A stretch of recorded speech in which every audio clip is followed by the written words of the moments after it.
Safety issue.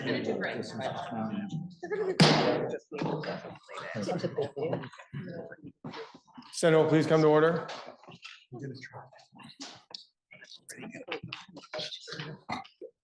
For today's devotionals, we will have a moment of silence.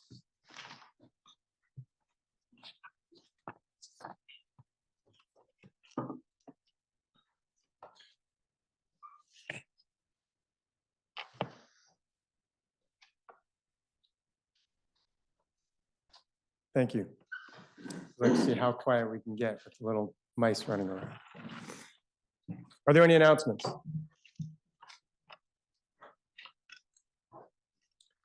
Seeing none, we have a referral to make under Rule 31, S-109, appearing on the calendar for notice. We refer to the Committee on Appropriations. We have a Senate resolution for introduction. Please listen to the reading by title of the resolution.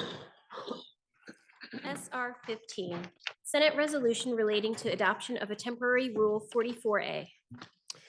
They've heard the reading of the resolution by title. It'll be placed on the calendar for notice. That brings us to the orders of the day. Our first order of business is S-180. Third reading of S-180 was ordered. Is an act related to the investment of state funds and credit unions. Are there any amendments before third reading? Seeing none, please listen to the third reading of the bill. S-180, an act relating to the investment of state funds in credit unions. They've heard the third reading of the bill. The question is, shall the bill pass? Are you ready for the question? If so, all those in favor, please indicate by saying aye. Aye. Those opposed indicate by saying nay. The ayes have it, and you have passed S-180. We now have up for consideration H-599, of which third reading was also ordered. That is an act relating to retroactively reinstating 10 VSA Section 681B. Are there any amendments before third reading? Seeing none, please listen to the third reading of the bill. H-599, an act relating to retroactively reinstating 10 VSA Section 681 subsection B.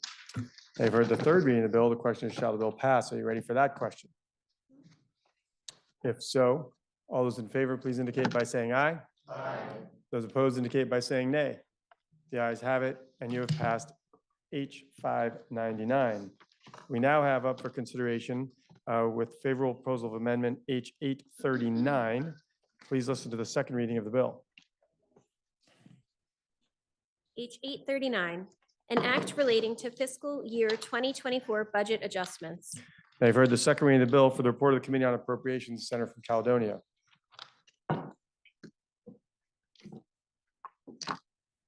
Thank you, Mr. President.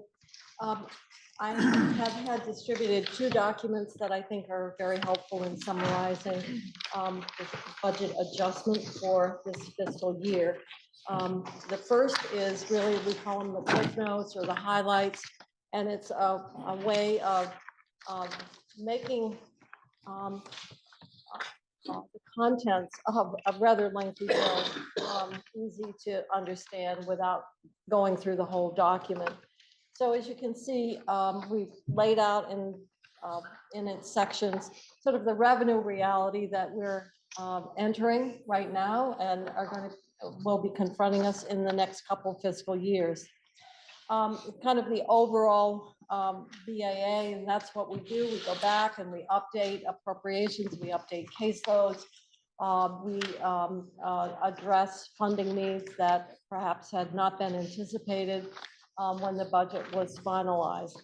And as I mentioned before, many of these appropriations really are based on estimates that might be by now over a year old. We always want to make sure that we're maintaining I know people are concerned that we're maintaining our reserves. There is something that has been done for the first time this year, and that is to transfer the debt service payment rather than appropriating it. And by doing that, that money, the debt service money, is not subject to the 5% statutory reserve. By doing that, it has freed up $3.5 million. It's not available in this budget, but it is available for the 25 budget. So there's some language. The other body had put in one time and only do it once, but once you do it once, that 3.5 is baked into the base spending. So I just wanted to let people know that that is something different, that is still consistent with the accounting standards and practices. But if somebody brings it up, it's something that the administration proposed. The other body agreed, and we are agreeing. It is not without consideration, however, because it opens the door. And for those of us who have seen doors opened, then how many times would you be engaging and doing transfers rather than appropriations?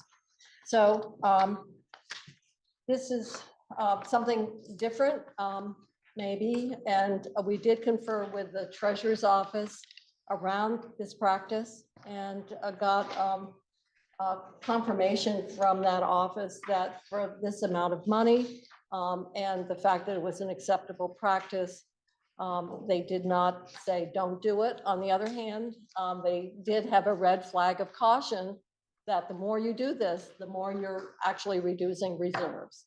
So I'm just bringing that up as something new this year that has to be done in the budget adjustment. So for the 25 budget, the money's available. That wasn't anything I mentioned before, but I just thought I would bring it to everyone's attention. Most of the base appropriation adjustments are really related to workforce costs experienced either within state government, our psychiatric hospital operated by the Department of Mental Health, the Veterans Home, and then we've had some reclassifications, and when positions are reclassified upward, the compensation increases, and that has to be funded. So that's what happened in the, for example, in the Fish and Wildlife appropriation. You can walk this through if you would like.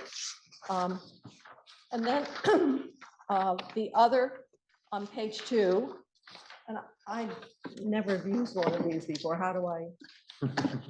Could you help me, Sarah? Because I know you're proficient. Thank you. Oh. Not only is it hot, but I feel like a camel in the desert. It's like, flooding has been a concern. As we know, 143 Vermont municipalities have been impacted. And unfortunately, it's probably a portent of things to come.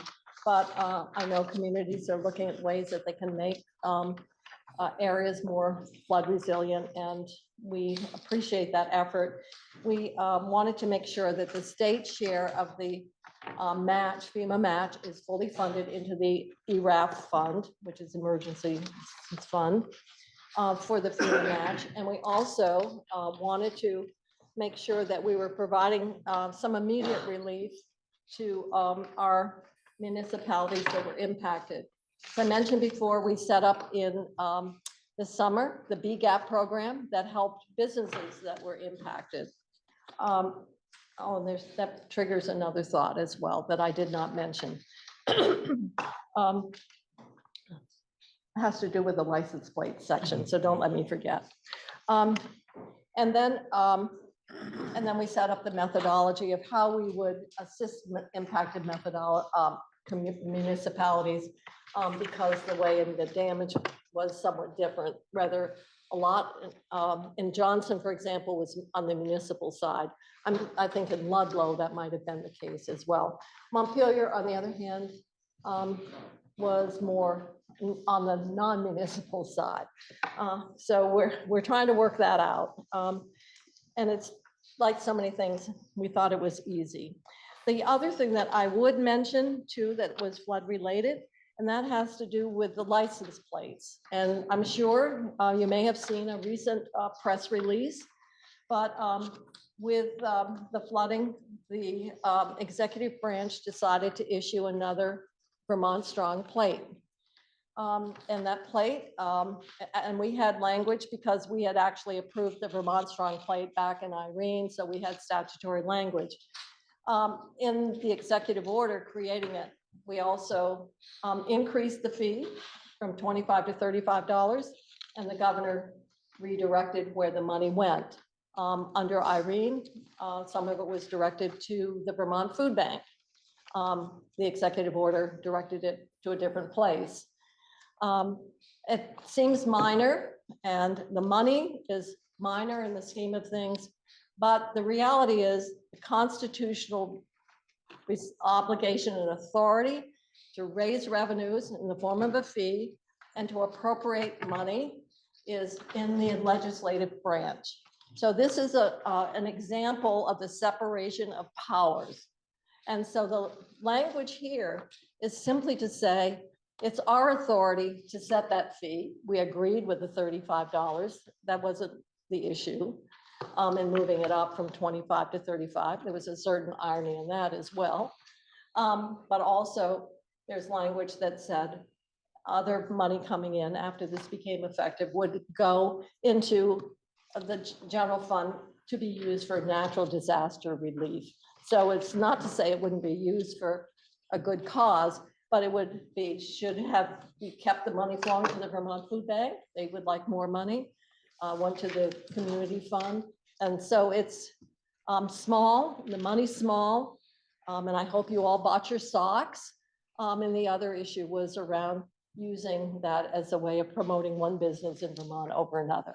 So I didn't mention it, but I'm simply reminding us that there are 3 branches of government, and the legislative branch has distinct authority, and this language is reflecting that constitutional separation of powers and what we needed to do.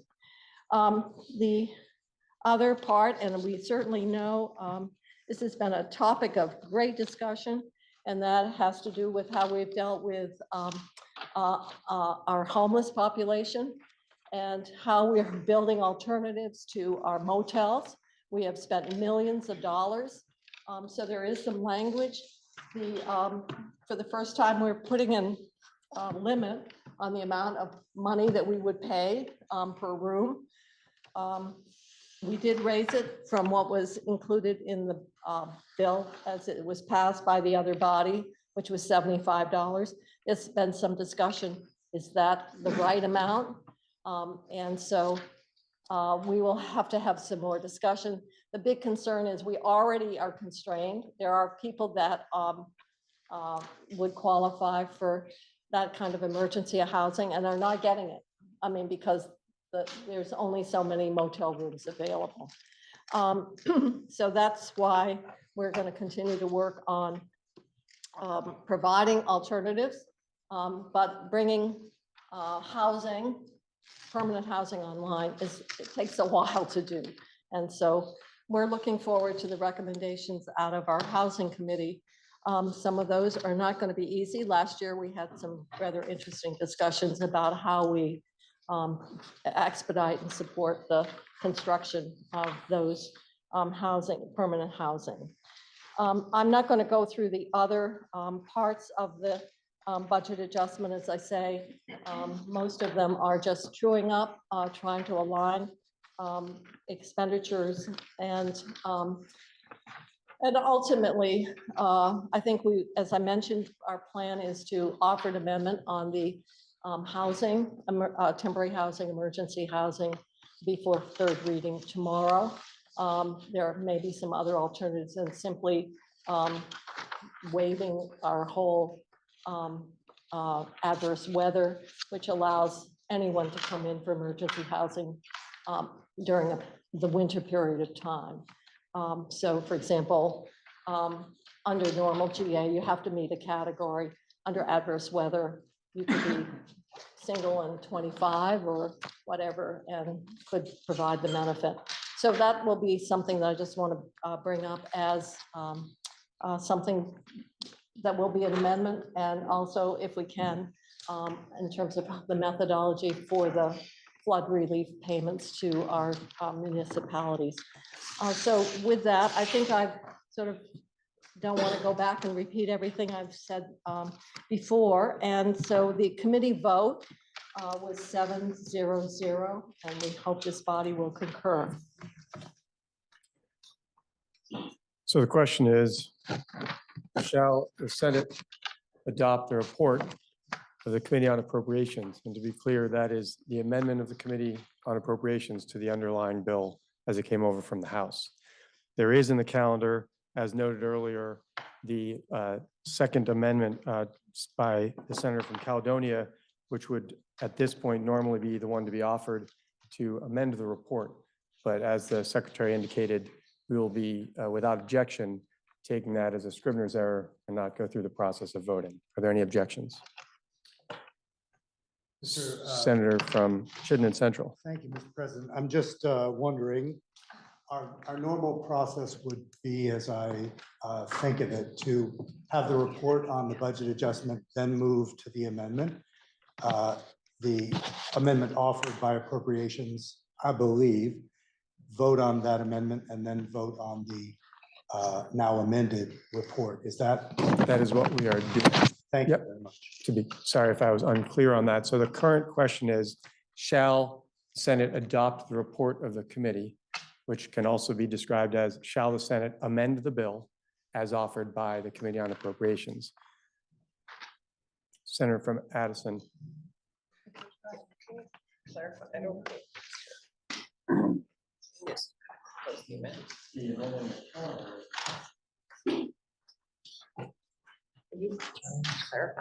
Yeah.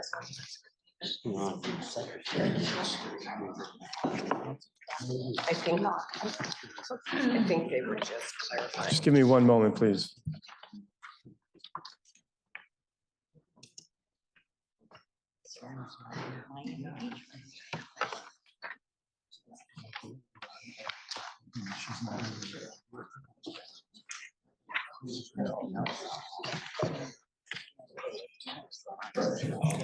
My apologies. I was working off of a agenda that missed one aspect, which is that I believe the senator from Caledonia has an amendment to the report that the senator would like to offer. Is that correct? Maybe should we take a brief recess and check in with the senator from Caledonia? I think we'll do that for just a moment. I could ask for a brief recess. I want to confer with the pro tem to make sure I understand. We'll declare a brief recess till the fall of the gavel.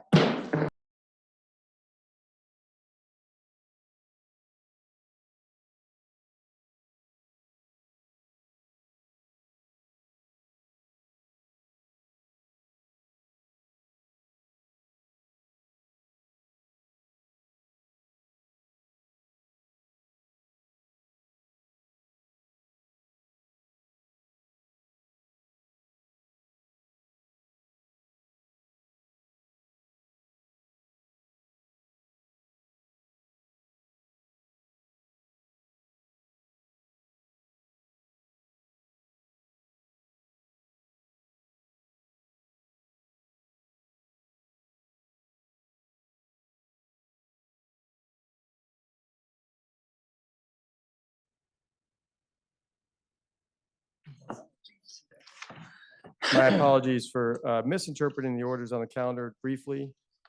Senator from Chittenden Central. If I might offer just a brief clarification. Yeah, I was going to. It has been my intention to use our standard process today. I have said before, I will say again, I think process protects us. So my intention is not to do anything differently today than we would ordinarily do. And I believe the senator from Caledonia is ready to offer that amendment.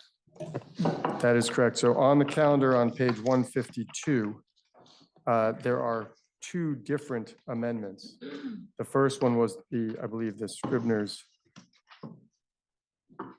Well, scratch that. The second amendment that's on that page at the bottom is the one we will now take up and offered by the senator from Caledonia and others.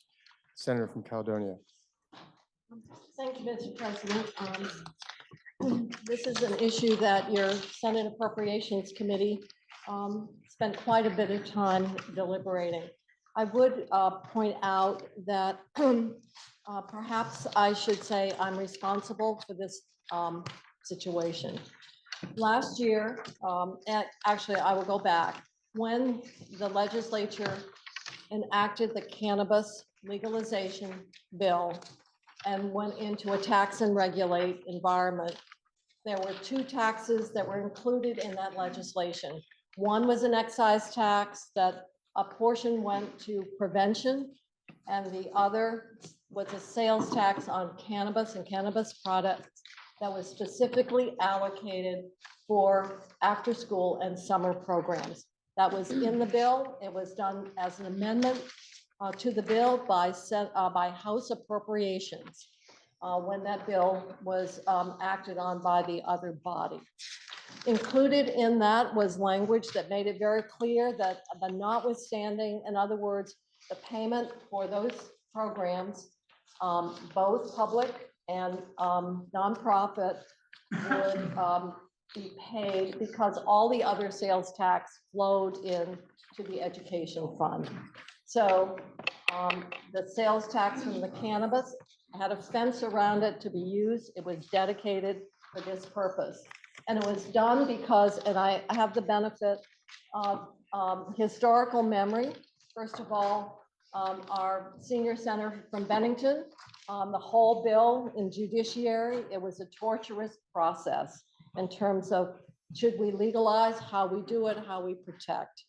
Also, there was a lot of discussion in terms of at-risk youth and how we can do more to provide and support many of our underserved and more at risk. And certainly the evidence is for adolescents, the after school, when school ends and when parents come home from work is a very vulnerable time when kids get in trouble. So there was evidence and testimony taken, and I believe the senator from Lamoille and the chair of Health and Welfare heard testimony about the value of these programs in addressing the needs of our adolescents. They're community-based, they're trauma sensitive, they're also culturally sensitive. So, so the tax was implemented, and there was notwithstanding, so that the money that flowed in from that portion, the cannabis sales tax, could be used to support these programs through a grant program administered by the Agency of Education.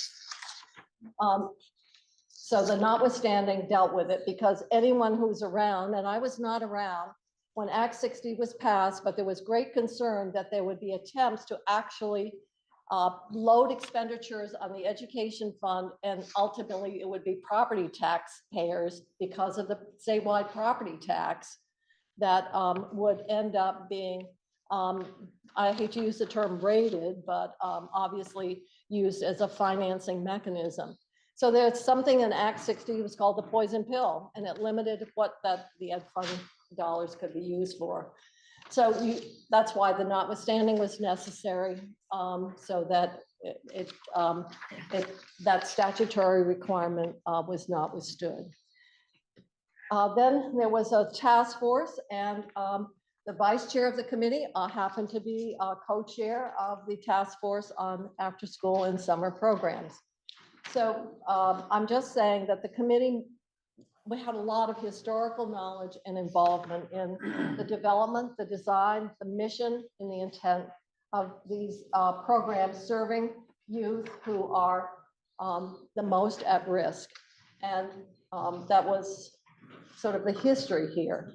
Last year, when the other body passed the budget bill, there was specific language that created a special fund for those revenues, cannabis sales tax revenues, to be deposited. And I thought it would be helpful, and if I may, Mr. President, read the statute. You may. A special fund, and by the way, we have 300 of them. They're not unique. They are for a special purpose.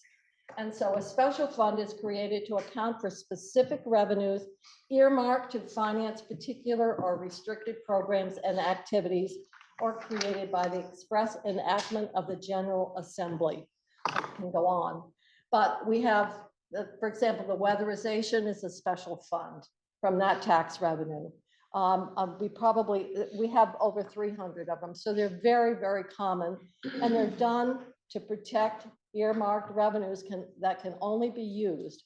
So I want to clear up one thing. These revenues are not calculated as revenues in the ed fund in the calculation of the property tax rate. They can't be used to support public education. They are fenced off unless we want to change the law. So what happened, and I can't reconstruct what happened, but the notwithstanding language that came in the original bill got repealed. We did not create the special fund. There was a lot of attention, how many special funds, we should have fewer of them and so forth. So we did not concur with the House language to create the special fund. And there's an advisory committee that also went. And if you look at the composition of the advisory committee, you can see it's very broad. It's the DCF commissioner. It's the mental health commissioner. It is the health commissioner.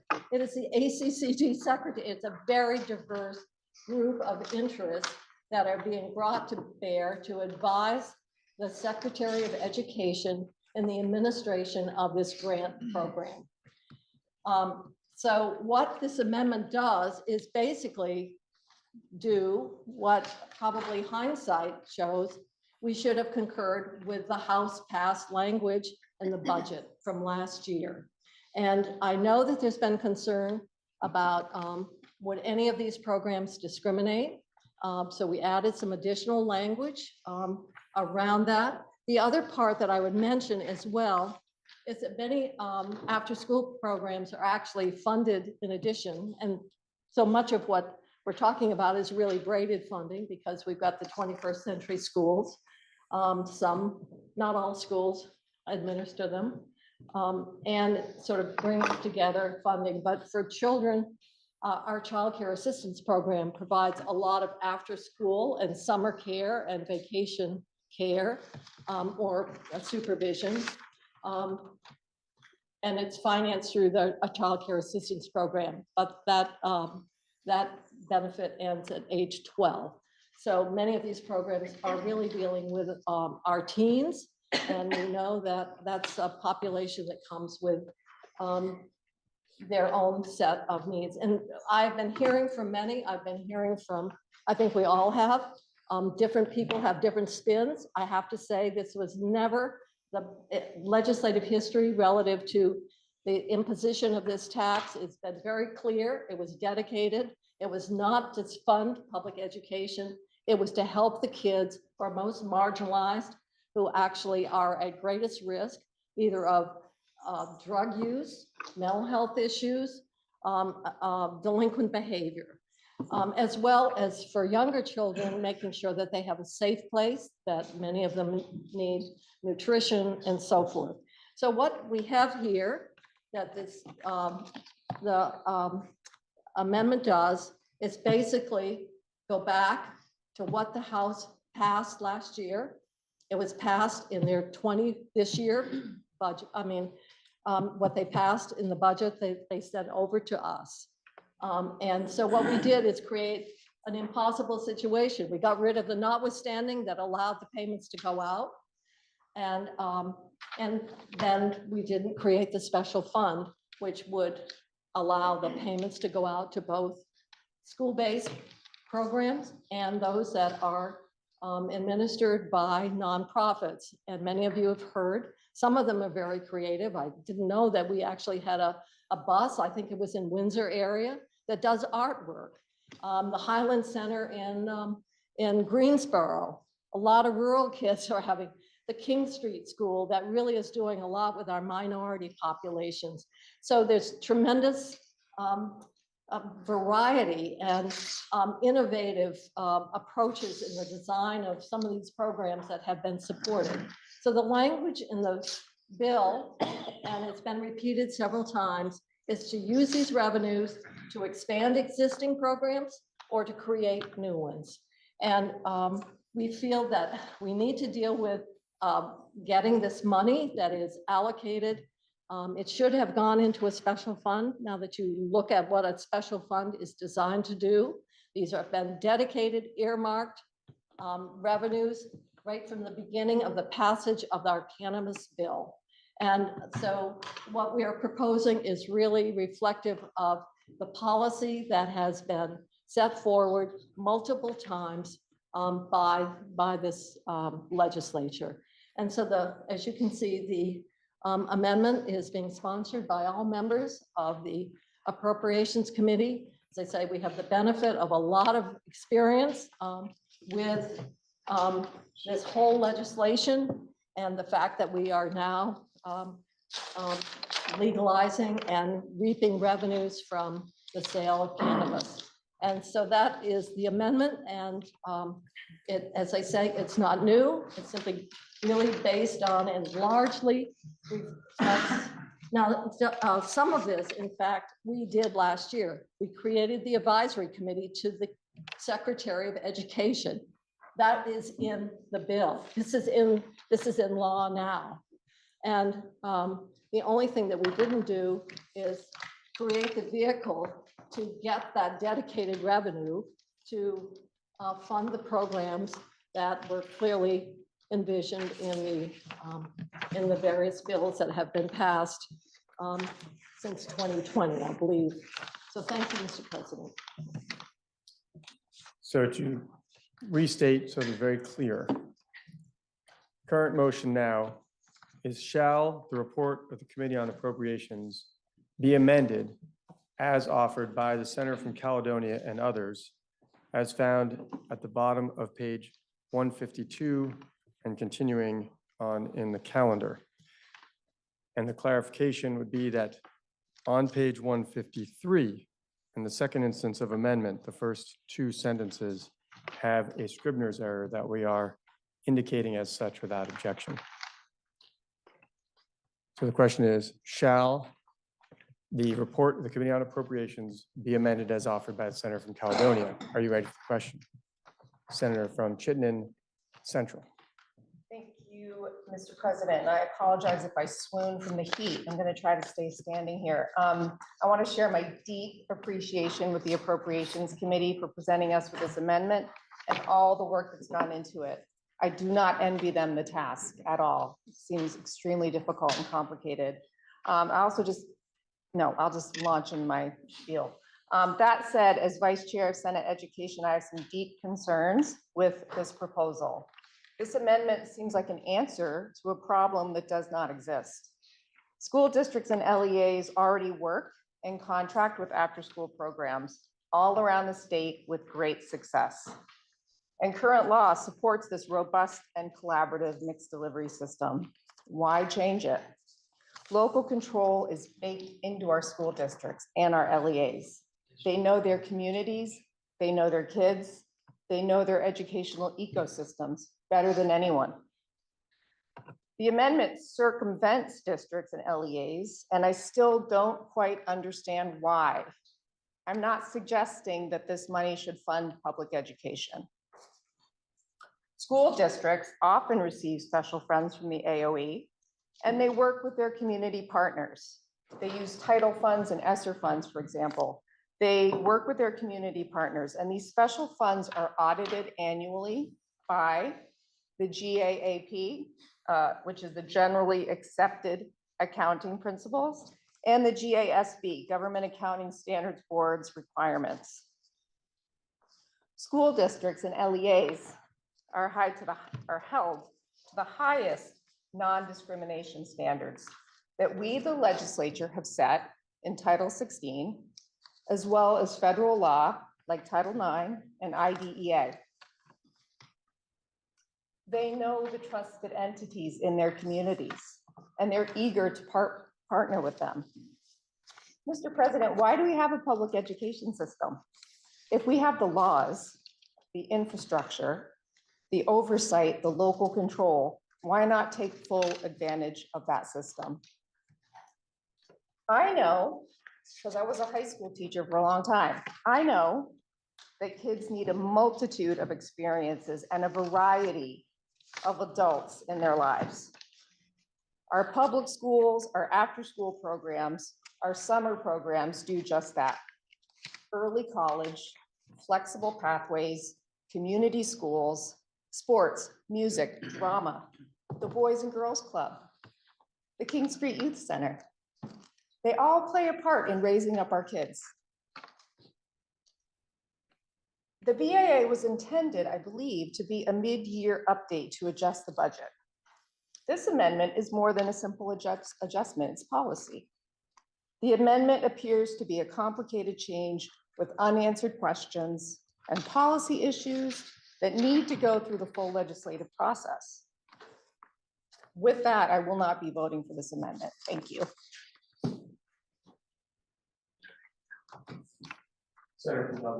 Thank you, Mr. President.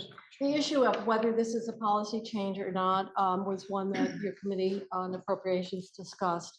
We view this as a very standard fiscal protection of the money that is a dedicated revenue source. Certainly, everything that we do, whether it's through our schools, but through community-based organizations, through our mental health systems, youth service bureaus that we support, our justice centers, all are hopefully coming together to serve children that have a wide variety of needs. In no way are we suggesting otherwise. What we are saying is that a special fund is a very commonly used budgetary fiscal structure to protect dedicated revenue streams. And we probably should have done it when we passed the bill, but ifs don't work very well.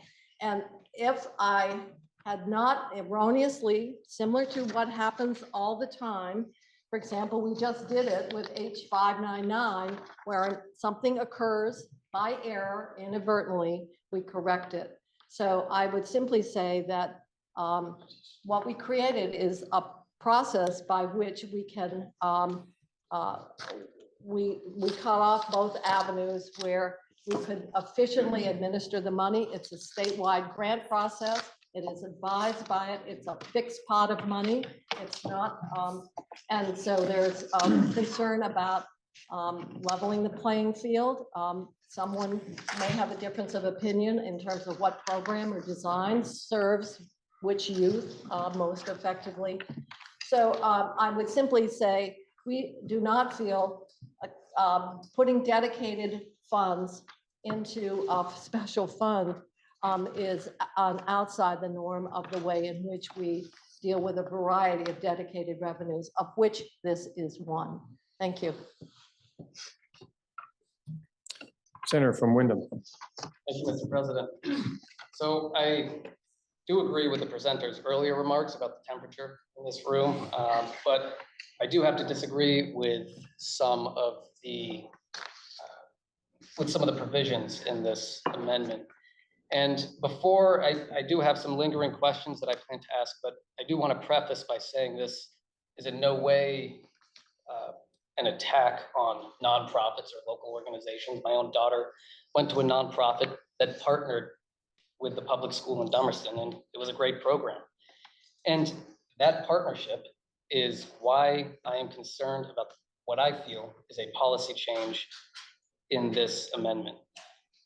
So, Mr. President, may I please inquire of the presenter of the amendment? Senator from Caledonia is interrogated as a reporter of the amendment. Thank you. I first want to ask, I've heard a lot about legislative intent, and I was wondering if you could tell me where specifically in past legislative intent it's described that the Agency of Education should have the ability to directly provide grants to private entities with the ability to bypass LEAs or school districts.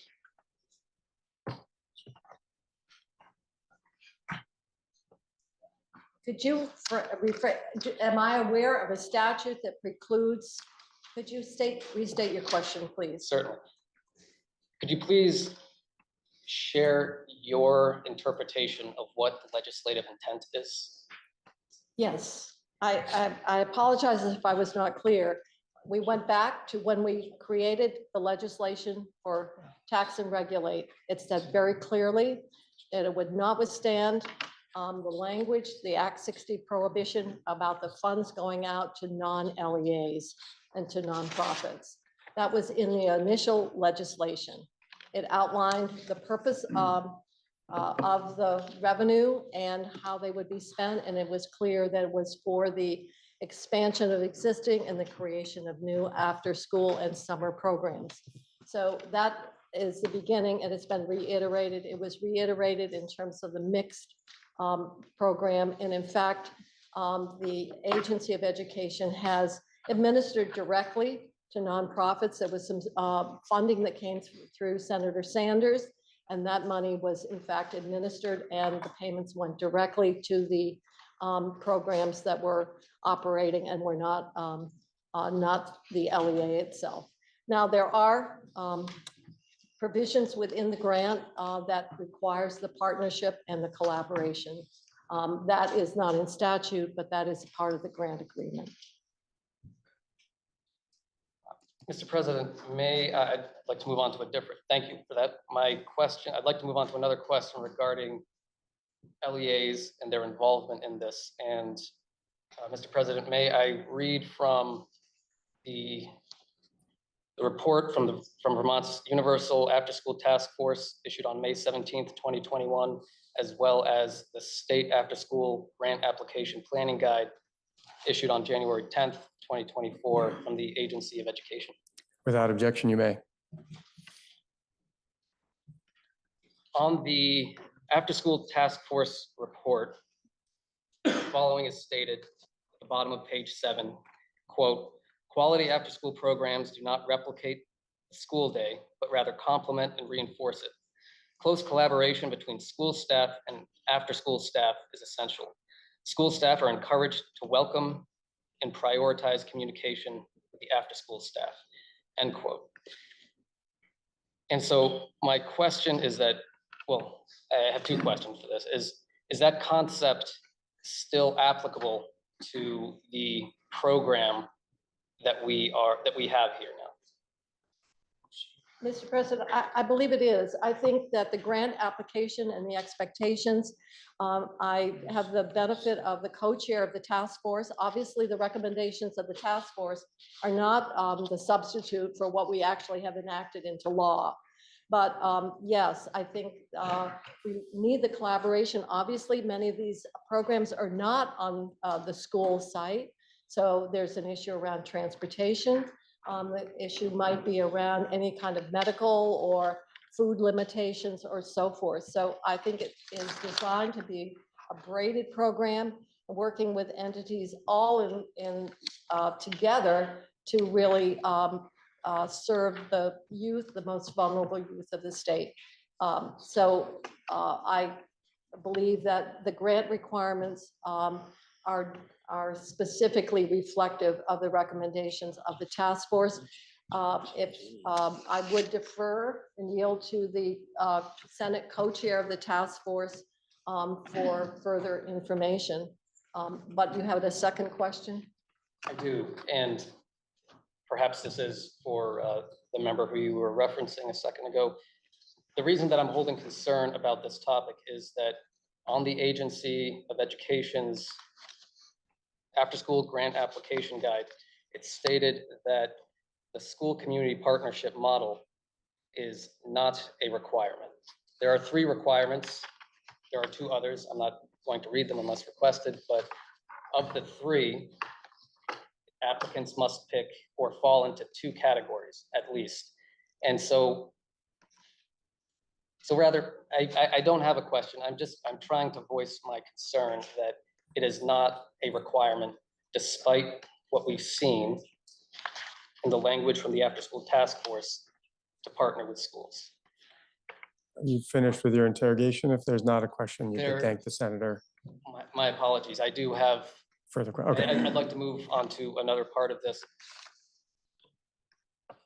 Previous conversations and testimony, I've heard that these after-school programs aren't necessarily always educational. Is that still correct? Thank you, Mr. President.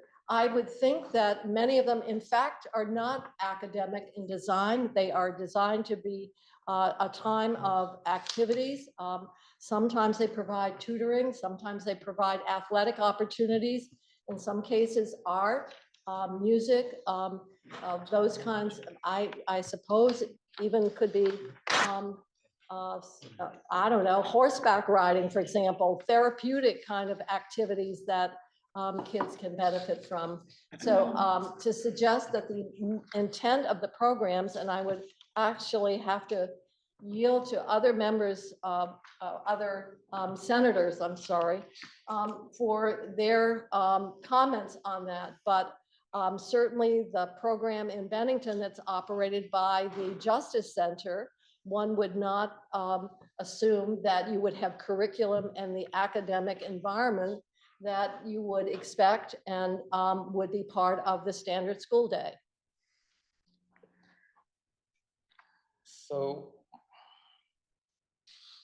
in looking at page 10 of the Agency of Education's grant application guide, it's stated that programs must meet the requirements of Section 504 of the Rehabilitation Act of 1973, the Americans with Disabilities Act of 1990, the Individuals with Disabilities Education Act of 2004, and the Vermont State Public Accommodations Act.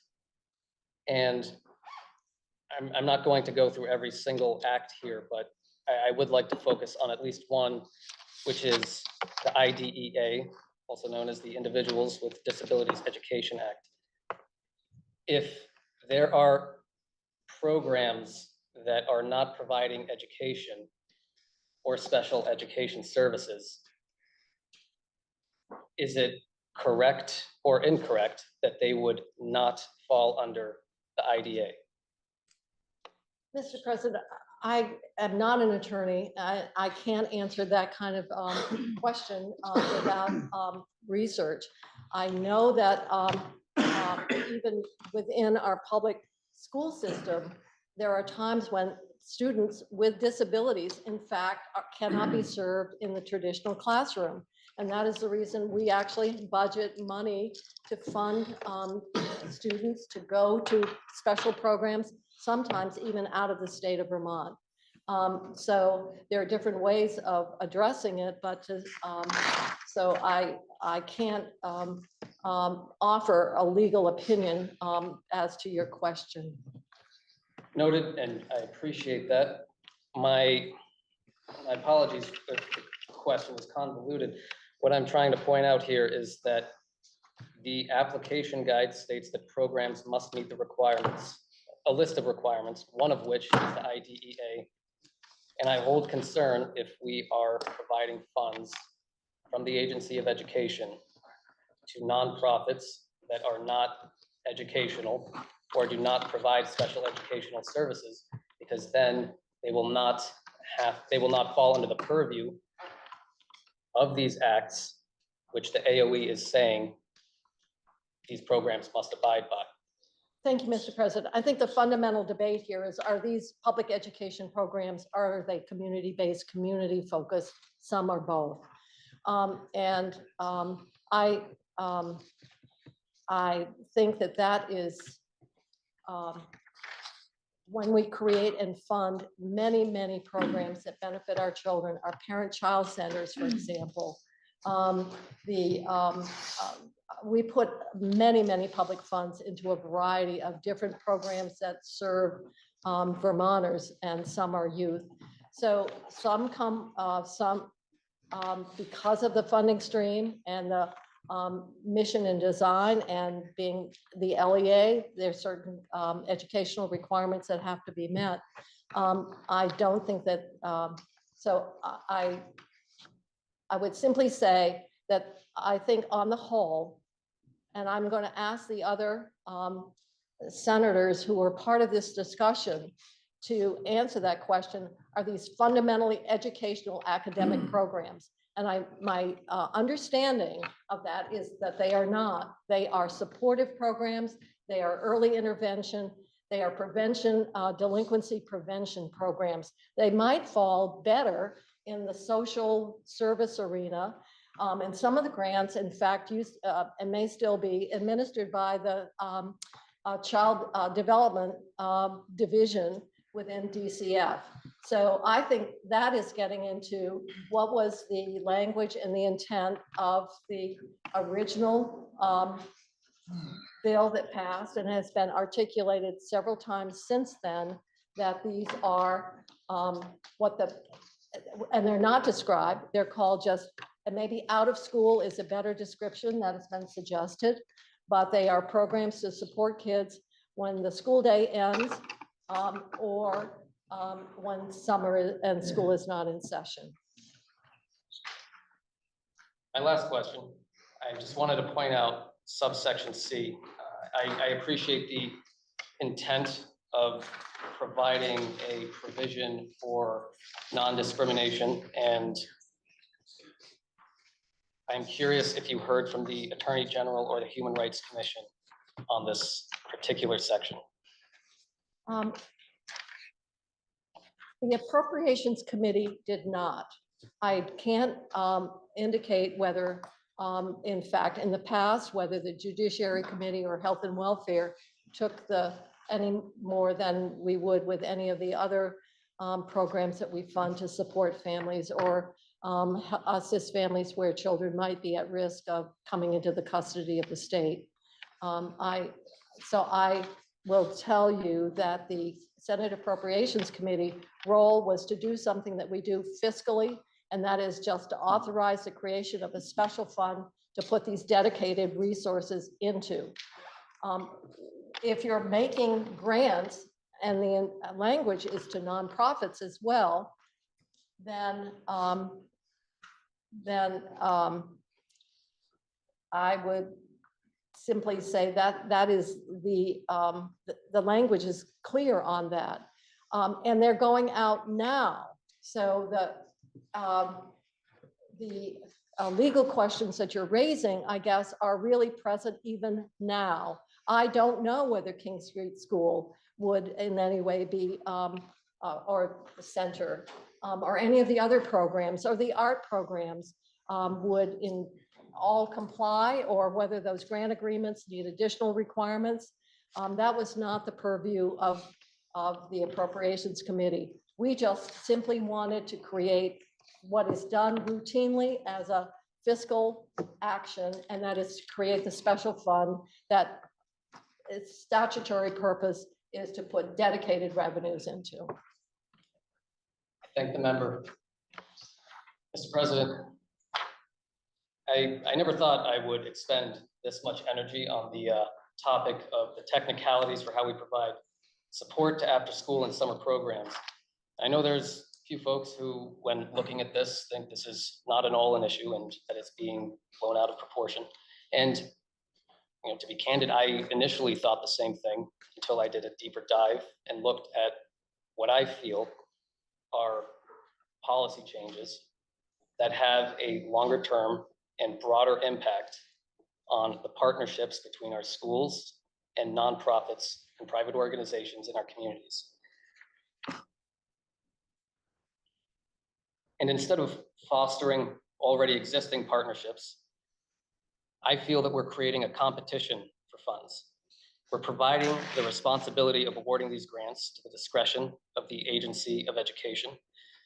And no offense to whoever is going to be processing these grants, but I do trust my school boards more so than a person in AOE who may not have ever even visited my town. And I also hold concerns about the gaps in understanding of what types of anti-discrimination laws will or will not apply to different types of programs. And while I do genuinely appreciate the Senate Appropriations work, and as was stated earlier, I also do not envy their position. At this time, I cannot support the amendment, and I urge my colleagues to vote no. And when the vote is taken, I ask it be taken by roll. Senator from Bennington. President. Back in, I think it was 2000.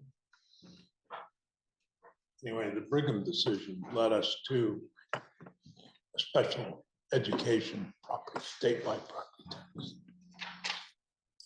Since that time, and I was here, I admit it, I voted for it, if there's any doubt about it. Since that time, a lot has changed. The last thing I thought would ever go into the education fund was the sales tax, which in my opinion was not something I supported. That was a bad idea. But yes, we put the sales tax in the education fund. Then I was here, we legalized small amounts of personal possession of marijuana. Never thought I'd do that, but I did. Legalized, not using. Then we decided that it was time to regulate it and tax it. We regulated for the good reason that we wanted to make sure that what people bought was actually what they paid for and not some other product. That was my motivation. But we also wanted revenue. So we decided to put on an excise tax. We had a lot of disagreements about what the excise tax would do and what it was for. Then we decided to put on a sales tax, and that was the dumbest thing we could have done, was call it a sales tax. We should have called it a prevention tax, because that was the intent of the conference committee on the marijuana bill or cannabis bill, was prevention. It was not just put extra money into the hands of the education fund. It was clearly done, and I was on the conference, I think I chaired the conference committee. The former senator from Wyndham, Senator White, was also a member, and the third member, I believe, was Senator. No, I don't remember the third. I thought it was somebody from finance, because anyway, it doesn't matter. The point is, Mr. President, the intent was, what do we do with kids from 3 to 6 p.m.? That is the time statistically when teenagers get into the most trouble. Believe it or not, no, it's not at 11 o'clock like the news says. We got breaking news. Somebody just broke into this or broke into that. No, they did it during the afternoon news. So we said, what can we do? Well, we'll set up some innovative programs, evidence-based, et cetera. But we dumbly called them after school. We should have called them afternoon programs. We should have called them summer programs. Never should have used the word school. But we did, and we used the sales tax, and darn it, that sales tax went into the ed fund, and then that created all these problems. This amendment tries to solve that problem. In my district, and I think is it a single member district? In my district, there's a program at the local community justice center that's well attended. I've been there. You know what they have is popcorn. That's not educational. They have movies, they have games. It's not an educational program, it's an occupied program. You know, back in the day, we used to go out and play baseball in the afternoon, Mr. President. I could never skate, but I used to go down and fall on the ice. You know, Mr. President, those are the things kids did. And unfortunately, we moved away from that. And the whole idea here was to keep kids occupied. And so the connection somehow, because we called it after school and because we used the sales tax, it's been seen as an education issue. And I don't think it is. It wasn't the intent of those of us who wrote the bill 4 years ago or whatever it was. So with that, Mr. President, I'm happy to answer any questions. But as a member of the Senate Judiciary Committee and as a member of the Senate Appropriations Committee, Mr. President, my recollection about the intent and the legislative intent is fairly clear. Thank you. Senator from Madison. Thank you, Mr. President. I too am appreciative of the Appropriations Committee. That seems like an obligatory and obvious thing that we all say. They work really, really hard. And they almost always produce excellent results for the body. Thank you for your work on this. Several weeks ago or 2 weeks ago, I'm losing track of time in this session, I reached out to the vice chair with my concerns about this provision because I do believe it is a policy decision that we're talking about. I hear about all the intent and all the people who have long history with this. I want to say that after school programming or 3 to 6 programming or recreational programming or whatever you want to call it has been around for a really long time. It precedes Act 60. It precedes the legalization of cannabis in the state. It's been around for a really long time. And it is crucial. And some of those programs are more what you would call academic or educational, and some of them are more recreational. I think it includes things like playing on the soccer team. It includes things like being on the photography club, being in student council, going to the Boys and Girls Club, going to the Queer Youth Alliance Club, whatever it is, those are all part of what we're talking about. And they're all really important. And many of these things have been around for a really long time. I participated in them, many of them. When I was a kid, I'm sure many of you did as well. These are not new. These did not come about when we legalized cannabis or had a task force or changed the way that we fund education. These have been around for a really long time. And the best programs, the ones that meet the needs of the most kids and do so the most inclusively and do so with the most knowledge of what's needed for kids in our communities are the ones that work with our local school districts, not against them, not competing with them, but with them. In my community of Middlebury, we have an excellent after-school program at our local elementary school, the Mary Hogan School, where I chaired the school board and know that school well, having 3 kids who've gone through it. And the after-school program is run by an excellent community organization called the Mary Johnson Children's Center. That is a private nonprofit organization that provides infant, toddler, and after-school and summer programs for kids. They work together. The after-school program and the summer program are in our elementary school, and they often share staff. So some of the teaching assistants, the paraprofessionals that are there during the day with kids, stay after school and work with those same kids in the after school and in the summer program. And that is really helpful for kids to have that kind of consistency, that kind of knowledge, that kind of trusted adult that they have lunch with and then are going to have snack with and play soccer with or go to the pool with or whatever it is they're doing. Because they're not all educational, but educational is a broad thing. It includes going to the pool with your favorite teacher. It includes having a snack with your favorite friend after school. And those paraprofessionals and those individuals who work in all these programs have the benefit of working for both the school district and the after-school program and being able to share knowledge. I want to say that the after-school task force that the senator from Washington co-chaired and did an excellent job with, by the way, I believe he got a cape for doing it. I remember that. The best practices that are listed in that report are communication with the school district. And one of the reasons that communication is so important with your school district is because school districts are required by federal law not to release information about students unless there's permission and certain reasons to do so.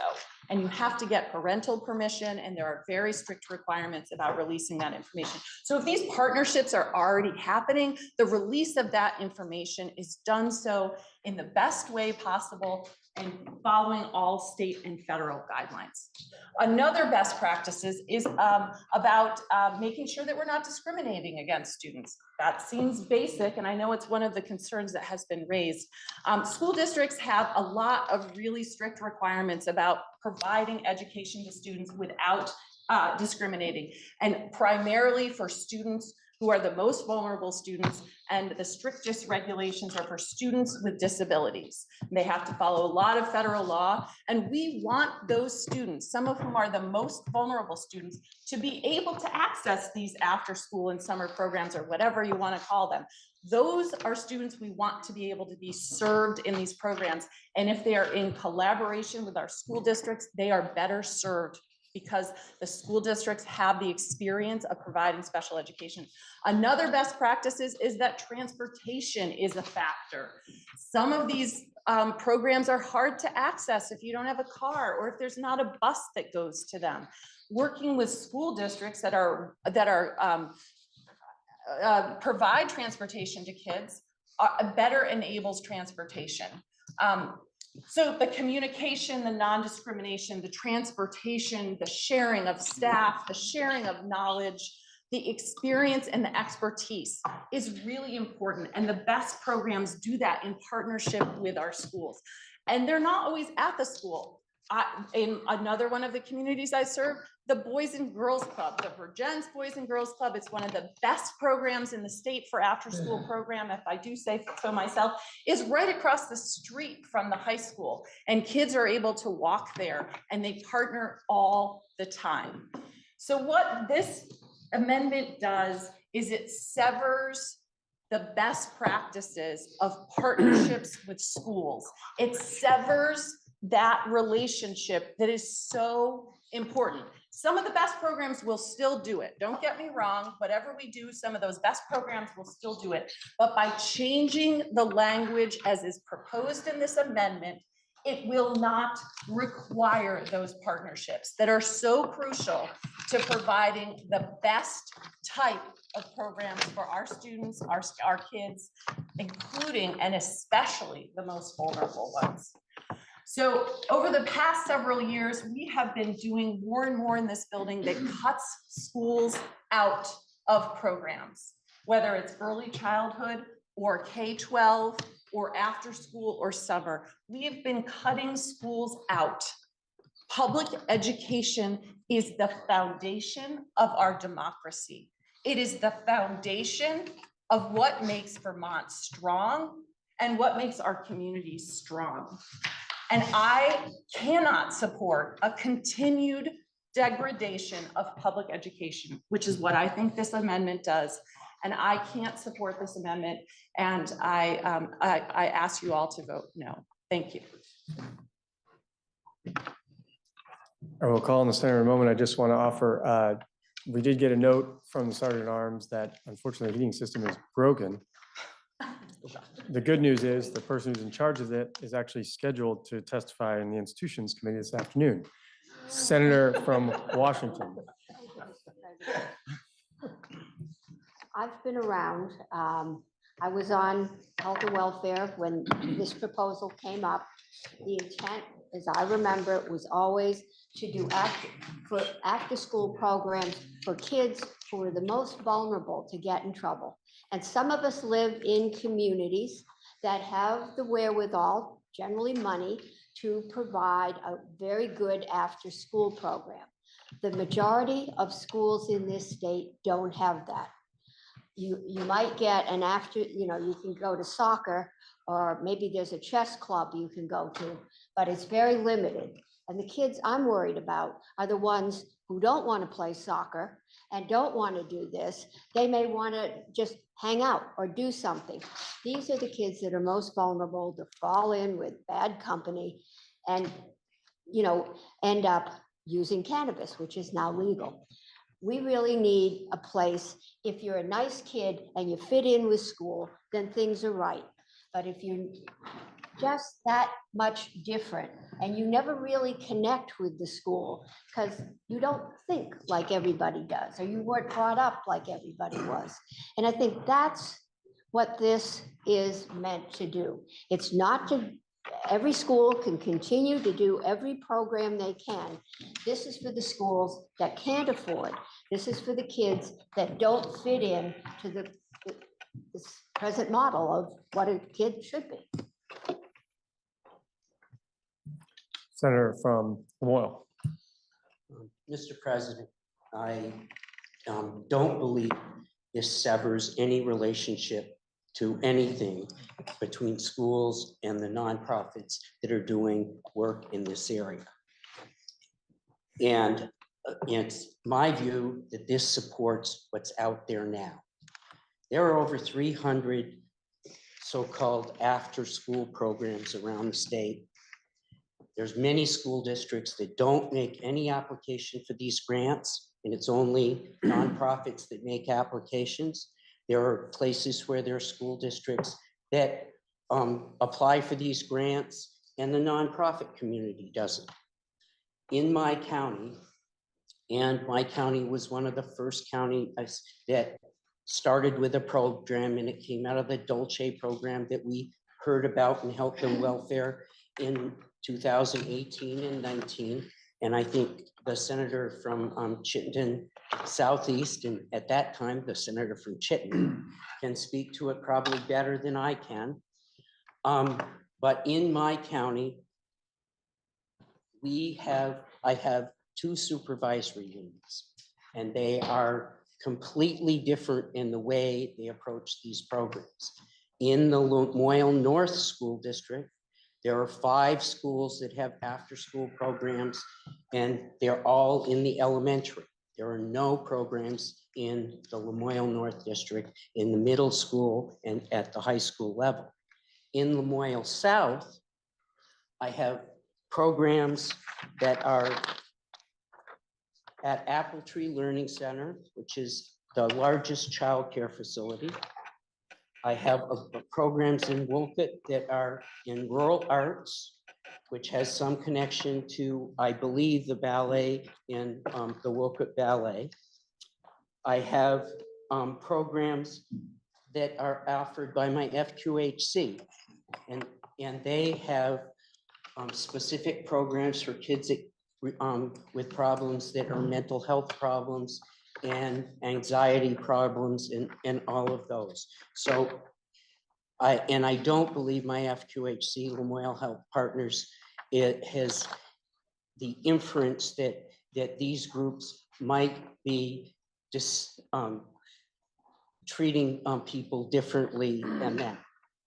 I specifically went to River Arts, which is in Morrisville. And River Arts is an arts organization, is community-based. And I'll read you what, and I feel like I have to, for their integrity. River Arts is a 501c3, a nonprofit community arts organization based in Morrisville, Vermont, with a mission to enrich the community through arts. Our core operating value is arts for everyone, committed to making arts available no matter race, gender, expression, age, ability, or financial needs. When I look at the programs that they offer a winter wellness program. They offer after school unbound programs. And these are all done with the school district, only the application is only done by the nonprofit. Because in Lamoille South, the district has chose not to apply, it's only the nonprofits. They offer programs where they go into the elementary school and work with people. They have enrichment programs in the summer, and these funds allowed them to go from 8 to 15 programs at River Arts. Where it gets into not educational is the summer programs that they offer, they were able to offer mental health training for the people working in their programs. And if I might, I'll read something from the director. Without objection, you may. The social and emotional needs of all youth is greater than ever. And then I'm going to paraphrase. We work closely with Lamoille County Health, and through this funding, we were able to hire counselors who visited weekly to talk with and deal with the mental health issues of the kids in there, and they were taught to recognize what they were doing. They're working to be more professional about how they handle kids that are in trouble. And it was in partnership with the school, but the grant application came directly through the nonprofit. So, and in Lamoille South, they've made a conscious decision that the nonprofit community was going to do that separate from the school system, but work with them. What we're doing in appropriations is trying to support those efforts and do that. I might end by saying that one of the things that's most compelling to me is one child, age 10, began her first classes with River Arts this last summer. She was mostly nonverbal for her first few days here and soon began to flourish with this new enrichment to her life. She became eager to share her creations. I want to support that. Senator from Bennington. Thank you, Mr. President. I rise in full support of the amendment for appropriations. This does not degrade public education, but I'll tell you what it does do is it does help the most vulnerable. As a chair of education, I keep a very close eye, and as a citizen, and I believe everybody in this room does, on LGBTQ kids, gay kids. I was one of those kids. Not anymore, far from it. But at one point, I and my friends, and even kids today, as far as we've come, have to find safe spaces. Sometimes it might be the public school. Sometimes it might be their independent school. But a lot of times, I'll tell you right now, it's not. You do not want to be in a school in the afternoon when you were bullied in the morning. You don't want to be in school in the afternoon if your teacher may have said something inappropriate, made you feel uncomfortable. What this does, it expands programs. It makes for more creative programs. It makes for greater opportunities. I hope that everyone here will fully support this proposal of amendment. And I believe it's been requested to have the vote taken by roll, but if not, I'd like to request that. Thank you, Mr. President. Senator from Essex. Thank you, Mr. President. Hard act to follow from my colleague from Bennington, and I appreciate his words. In a former life, I agreed to serve on a select board. I was appointed, and I had two rules. One is that if we ever attacked one another in the press as what was going on to why they couldn't hold the third member, I would be done. And the second was, more important, was that if we ever never seriously considered somebody request for assistance or money seriously, if we didn't find a way to say yes first instead of no, then I wouldn't be part of that process. We were it was a very conservative town, but that didn't mean that there wasn't representation of folks that were what we would say liberal. And they had some great ideas, and they could never get through the select board to get those ideas met. One of the ideas that they had was an after-school program. And we let that happen. And before it was all said and done, we're talking about a very rural community. There was 86 kids coming to this after-school program, and some of it was educational and some of it wasn't. Some of it was just having popcorn or just hanging around and just palling up with people that maybe they didn't identify well in the school because of differences or what have you. And it was just a huge, huge, huge success. And it was held in a library where one of these kids never would have gone into that library had they not had this program. Unfortunately, the pressures of keeping 86 kids busy cost money, and the town didn't have the money. They didn't have the ability, and they did as long as they could, and quite honestly, it caved under its own weight of success because there wasn't enough funds to keep it going. I'm hoping that this simple change will allow communities like the little town of Irisburg to restore a program that was hugely successful but had to close because of no money I will be the first one, even though now it's not in my district, it's in Senator Starr's district, but it is my hometown. I will go back there and I will urge them. Now, my sister-in-law is the head of that library. I will urge them to please get this very successful program going again, because we have a lot of kids that need it. Thank you, Mr. President. Senator from Windsor. May I inquire of the presenter of the amendment? You may, the senator from Caledonia is interrogated as the reporter of the amendment. Mr. President, would you mind describing the witness list that you heard from on this amendment? As I mentioned, Mr. President, I had probably the best committee composition there to be part of this discussion. I had the vice chair of my committee, who was vice chair of the after-school committee. We also had Senator from Bennington, the senior senator, who actually was part of the framing of the original bill.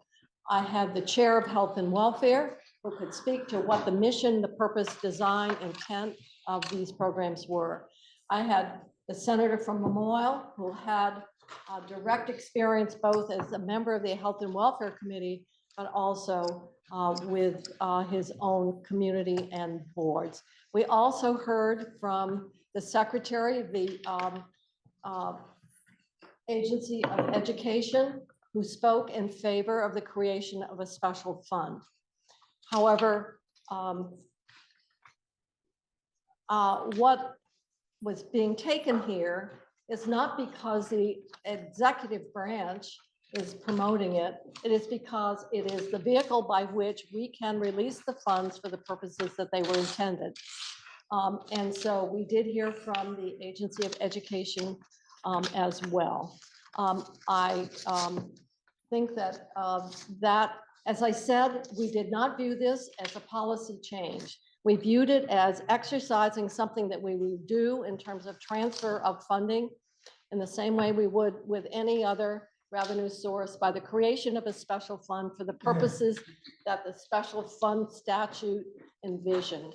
So we looked at that. We also took, we had Ledge Council as well as we were developing this. And then, of course, I cannot speak, but as I mentioned before, we are simply putting out in this amendment the very language that was vetted and passed by the other body in this year's budget. It's just that we did not incorporate it when we did the budget in the Senate.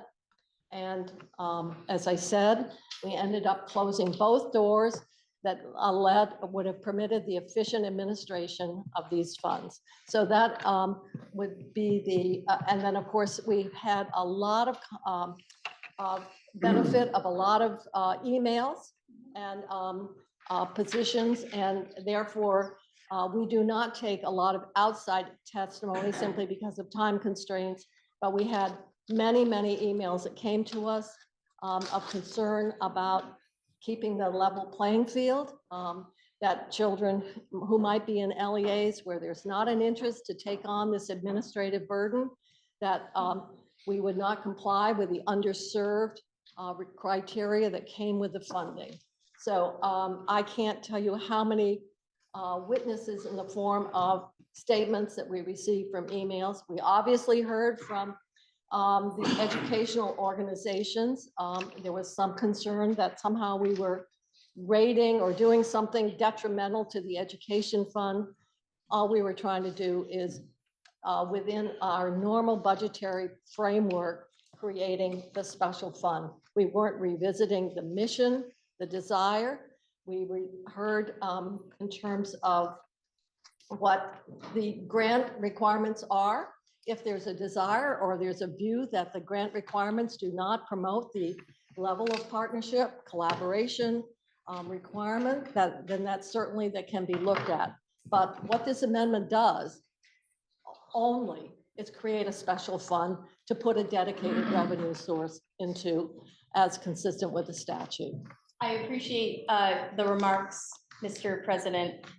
my question around the witness list was because I was concerned, because I didn't see on the witness list any of the superintendents, principals that I was hearing directly from, who were explaining to me that they felt that this was a policy change and not just a technical correction. So it sounds like you did not have formal testimony, if I'm correct, that heard those concerns. You had, but you did receive written testimony that is on your website or on your webpage that the public may view? Or was that private communications? Mr. President, it was a combination. I think what we were looking at is what the legislature did, not what external organizations wish we did, wanted to do, or felt we should do. If we want to do something differently, then we can obviously introduce a bill. But what we were looking at is existing law and looking at the statutory construct that we use in many, many cases when we have a dedicated revenue stream. That is all we did. We did not go back and relitigate the purpose that has been spoken to by the chair of judiciary.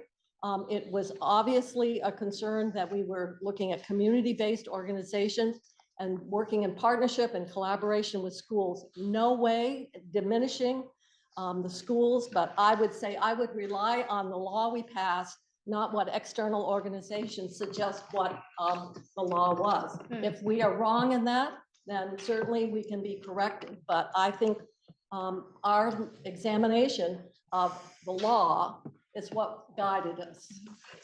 Mr. President, I again appreciate that response. Just to be clear, the committee did not hear directly from the Association of Superintendents, which was, I was wondering, but you do have correspondence where you considered their opinions. So my other question has to do with the creation of the advisory committee, because while you did create this special fund, and I understand the point that the senator is trying to make, that this special fund was the only task of the Appropriations Committee, so you didn't hear from a larger pool of people, because that would have been a policy discussion. I understand that point. However, I have serious concerns that the advisory committee makeup is in fact a policy decision. And I'm wondering if you could speak to why it appeared, and I respect that you believe it's a diverse representation of folks who are on that advisory committee, but I'm concerned that I'm not seeing some of the individuals who would have potentially been the recipient of the funds without this amendment on this advisory body. So what I am seeing, if I'm correct, is essentially secretaries from the administration, commissioners, and then the Vermont After School Executive Director or a designee, and then a representative from the governor's office. But I'm not seeing, if that's correct, someone who represents potentially the public school perspective outside of the Agency of Education. Is that the correct makeup of the advisory committee? Mr. President, that is correct, but that's existing law. It is not changed in this amendment. This is in the law we already have passed. It was in the bill in the budget that we passed. The only thing that is being added here is the special fund. And I certainly want to give deference to our public school administrators, but I think it's up to us to determine what is appropriate use of a special fund and a dedicated revenue. And they may have their opinion, but I would say we did not take testimony in terms of, is this an inappropriate direction of dedicated funds to a special fund in the context that we use in building state budgets? And the answer is no, we did not take testimony because we did not think they had expertise in that particular area of state financing and revenue allocation and special fund statutory definition.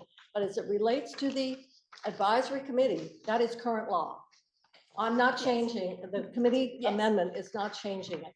So if you would feel that the advisory committee needs to have different composition, I have no opinion on that. That's something that can be altered, but we weren't attempting, that would have been perhaps a change, but that was not part of our discussion at all. It was all around how to take revenues that were generated from the get-go and dedicated for a particular public objective and societal good. And it transcends education, community organizations, health organizations, and so forth. So we were guided by past decisions of this legislature. That doesn't mean that those can't be revisited. And if the advisory committee to the secretary in making the grant applications and reviewing and the criteria, then that can be certainly something that can be a topic of examination by other committees than your appropriation committee. I appreciate that response by Mr. President. I appreciate that response. My only other question relates to section C, which is on page 154 of the addendum. And I'm wanting to understand what exactly it does. So the award, so if folks are looking at it, or if I can read it as well. The award of the grants and any subsequent contract or written agreement issued pursuant to the award of a grant shall require the grantee to comply with 9 VSA 4502, regardless of whether the grantee meets the definition of a place of public accommodation. Could you describe why that section is in this bill? Yes, Mr. President, I certainly can. I appreciate the inquiry. This was something written and reviewed by our legislative council to give us the greatest protection around discrimination. What we're saying is, even if you're not subject to the public accommodation requirements under that reference, that law that's being referenced, you have to meet them. So it is done very specifically to provide the maximum protection and assurances that these programs would meet those compliance standards, whether they are required to do so under current law. We did not want the exit door to be there. So that is exactly what that is designed to do. I realize it's not as clear as maybe without knowing what that other statutory reference is, but this was crafted very carefully by our legislative council for that very reason. I appreciate that point, Mr. President. I do have concerns that our school districts and potentially the alternative pass-through of this funding would be subject to stricter standards and could potentially open us up to private versus public education funding dollars and kind of opening that can of worms slightly with this section of the bill. However, I won't spend time on that. My last question, and again, we are respectfully submitting, I will not be voting for this amendment because I do not feel that it reflects the ability and desire of our local districts to be able to have a say in where funding goes for after-school programs. So I will be voting no. So what happens in the instance that this amendment would not pass? What would happen to the money in this situation? If your amendment did not pass, what would happen? Mr. President, I believe our children would be the ones who are victimized by it. These monies cannot, unless you want to jerry-rig something that forces, even if an LEA is not applying, doesn't wish to apply, would support a nonprofit from applying, that payment would have to go out. You'd have to add another step. You'd ask the LEA to simply be a pass-through and then take on all the accounting functions, which according to the Secretary of Education, LEAs are already telling us time and time again around the workload and the requirements that are imposed on them. And so the administrative capacity, depending on the size of the school districts, could vary dramatically. And it could be that the children in the most underserved areas are in those school districts that would opt not to take this on. I don't know that, but that could be the potential. So that is why we wanted to be able to continue that process. It's efficient. The agency does the application advertising. There's an advisory committee that's constituted right now that could be changed, that would set, as I said, the review, the parameters, what the grant agreements require. And then we're dealing with a fixed pot of money, so we can't issue more grants than we have revenues to support, and that has to be monitored. So a distributive method is a very difficult one relative to making sure you're not overspending, making sure that the advisory committee functions as the legislative language would intend, and it adds additional workload and perhaps LEAs that do not want to take it on. So this was recommended when it was first discovered as an issue by the 4 chairs of the money committees, because obviously it's a tax, and how taxes are allocated and where they are sent or once they're received, where they're deposited. So this was felt to be the most expeditious way to have the administration of these grants done in a uniform way, in a way that criteria is the same, and underserved areas are getting the resources, and that we don't overspend what is relative to the overall spending, and certainly in our education system, which is almost 2 billion, I guess, a very small amount at this point, $2.8 million. Mr. President, just to understand your answer to the question, your description of what would happen if the amendment failed would be that we would have to come up with a new system to distribute the grants. My understanding or impression has been that it would go through the LEAs and they would distribute. Is that not correct? Not necessarily. It could very well be the money just stays where it is. We could do that if there's no way. But yes, you could, as I said, the one way that you could say, well, everybody could be in agreement. You wanted to fund that program. You would have to impose that requirement through the LEA. Yes. What is envisioned here is a statewide, I believe, grant process where the applications are come in throughout the state. The available revenues are always what's going to guide the grant awards. And that's very hard to do. LEA, you could do it centralized and say, all right, here's your grant applications for your district. You don't want anything to do with it, but you're going to have to process the payment and be responsible. And the secretary of the agency said that was inefficient. It added workload to some districts that didn't want it. And this is the most efficient way to do it. If all the grants were for LEAs, you can still have a special fund. It doesn't preclude any of that. Thank you. Mr. President, I am confused about the purpose of this amendment. I don't feel that we have spent enough time hearing from those who will be potentially losing out on the ability to dedicate this funding. I'm speaking to the concerns that I've heard from my school districts. I'm a proud Hartford High School, Hartford Memorial Middle School, Dalton Brook School, public school kid. You'll see me with my Hartford Hurricane hat walking around the building. And what I've heard is they feel that this is a move to put them in competition with private after school, rather than them giving the tools to. Senator, pause for a moment. What is your point of Thank order, you, Mr. Senator from President. I Bennington? believe there's a Senate rule that we do not question the motives of other senators in terms of proposals, bills, et cetera.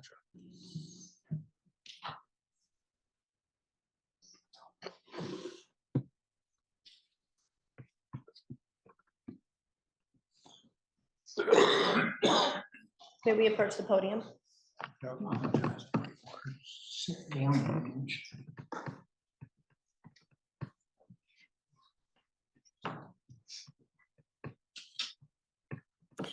Senator, you can also stay standing. The Sorry, I was told to Senator, sit. that's okay.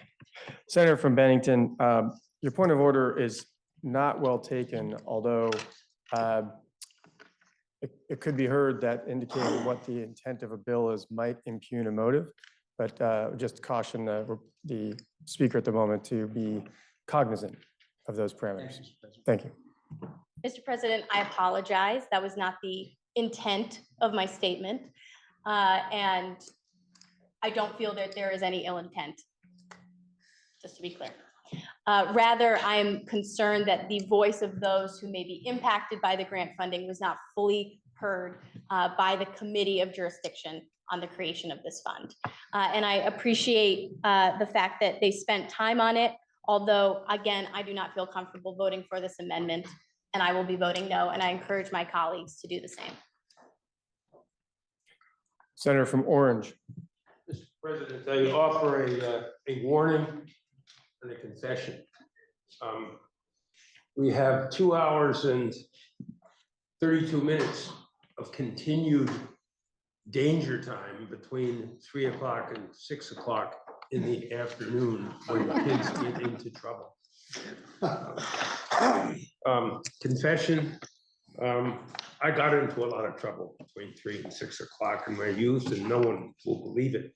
But had I had the opportunity to participate in afternoon activities with young Dickie Sears and watch him fall on the ice every day, I probably would have stayed out of a lot of trouble.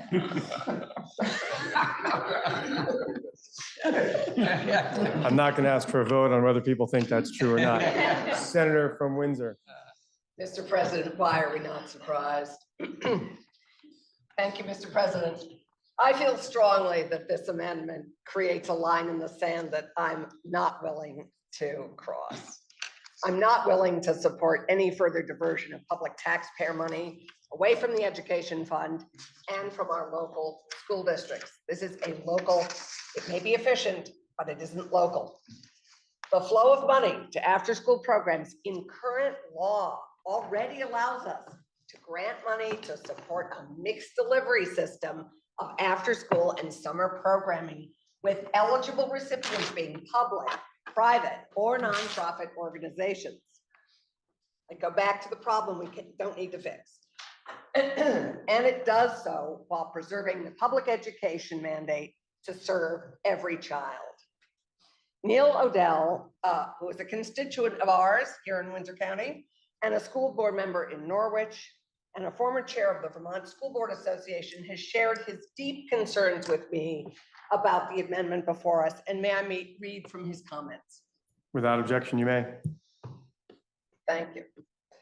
I'm worried, these are Neil's words, I'm worried that we're not being mindful of our own Constitution. Article 3, sometimes referred to as our compelled support clause, states that all persons have a natural and unalienable right to worship Almighty God according to the dictates of their own consciences and understandings, as in their opinion shall be regulated by the word of God, and that no person ought to or a right can be compelled to attend any religious worship or erect or support any place of worship or maintain any minister contrary to the dictates of conscience. This isn't trivial. It's a fundamental value of our state. The direction that we are potentially headed with after-school funding and our education system is in direct conflict with our own Constitution. We cannot be sending public taxpayer dollars to any program, after school or otherwise, that openly discriminates against our children. And it is clear that simply requiring entities to comply with Vermont's Public Accommodation Act is insufficient. We're in a post-Carson v. Macon world. By keeping the money in the education fund, we utilize the structures and a framework already in place to guard against the potential abuse of taxpayer money. It is clear to me that a large portion of the legislature strongly supports anti-discrimination. Just a couple of days ago, many of you agreed to sign onto a letter in support of Vermont's LGBTQ community. You wrote that you are profoundly concerned about the recent surge in hate crimes targeting the LGBTQ+ community. You know you have the opportunity to use that concern in your lawmaking role. You can keep the after-school funds in the education fund in the flow that is currently in law, where they are protected. This in turn will make sure that our LGBTQ community and others are protected from discrimination in their school, after-school care. Every kid deserves this. We owe it to them. Our schools are under a huge amount of pressure this President. year. I'd Is encourage this a the point of Senate. order, Senator? Point of order that this letter that the senator is reading is much longer than I ever expected, number one. But more importantly, Mr. President, does it equal the point of view of the senator who's reading it? Because we talked about the anti-discrimination language in the amendment that is already there, been placed by the folks that are introducing the amendment. And so I don't think it takes into account that. And it's a little disturbing to hear that.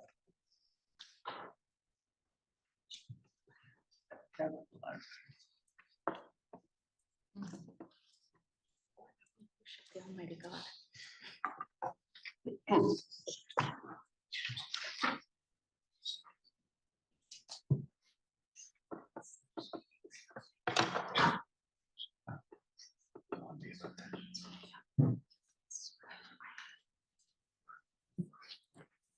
Senator from Bennington, your point of order is not well taken. Certainly, it could be a debated point whether or not that material is in the amendment or not, and questions can be asked to ascertain that. But the senator has the right to express their views and without objection, read from materials to present their perspective. Thank you, Thank you, Senator. but Thank you. I believe that in a Carson v. Macon world, which Neil refers to, we are not as protected as we think we are, which is, I think, the point of what I just read.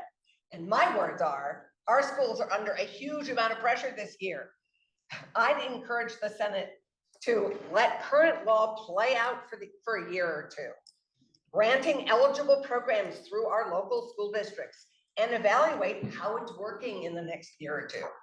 I urge you to vote no on this amendment. Senator from Chittenden Central. Thank you, Mr. President. I sincerely hope these questions would have been answered in the floor debate, but may I inquire of the presenter of the amendment? We'll have to pause for just a moment to locate. Not Okay. We'll just take a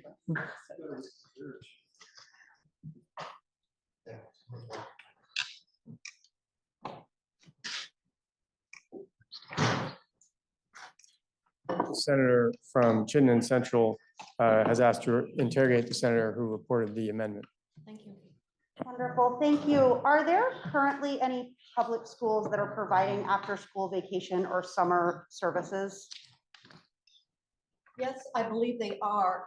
However, I am not the source of that information.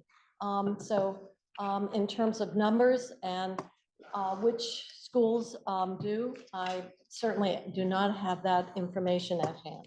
I thank you, and it is good that I am not curious about that information. What I'm wondering is if this change would preclude those public schools from accessing this money, or if it would set up an additional step that they had to go through to access it. Thank you, Mr. President.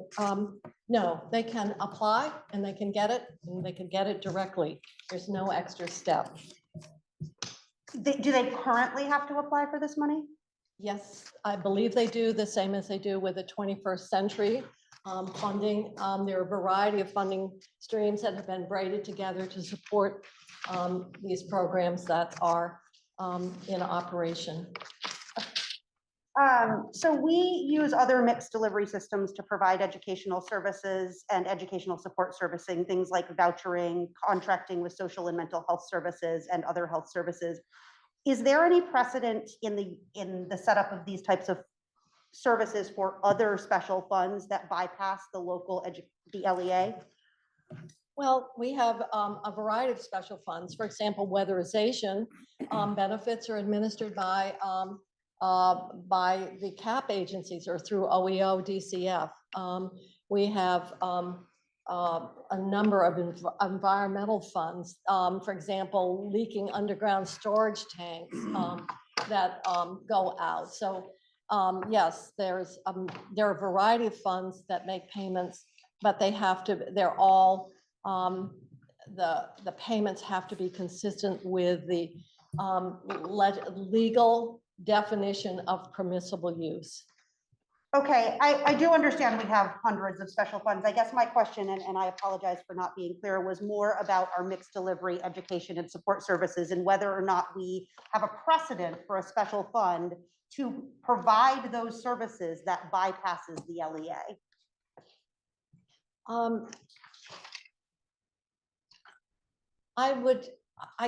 Mr. President, I would think that there would be, in terms of Youth Service Bureau funds that go directly out, that would be working with youth at risk.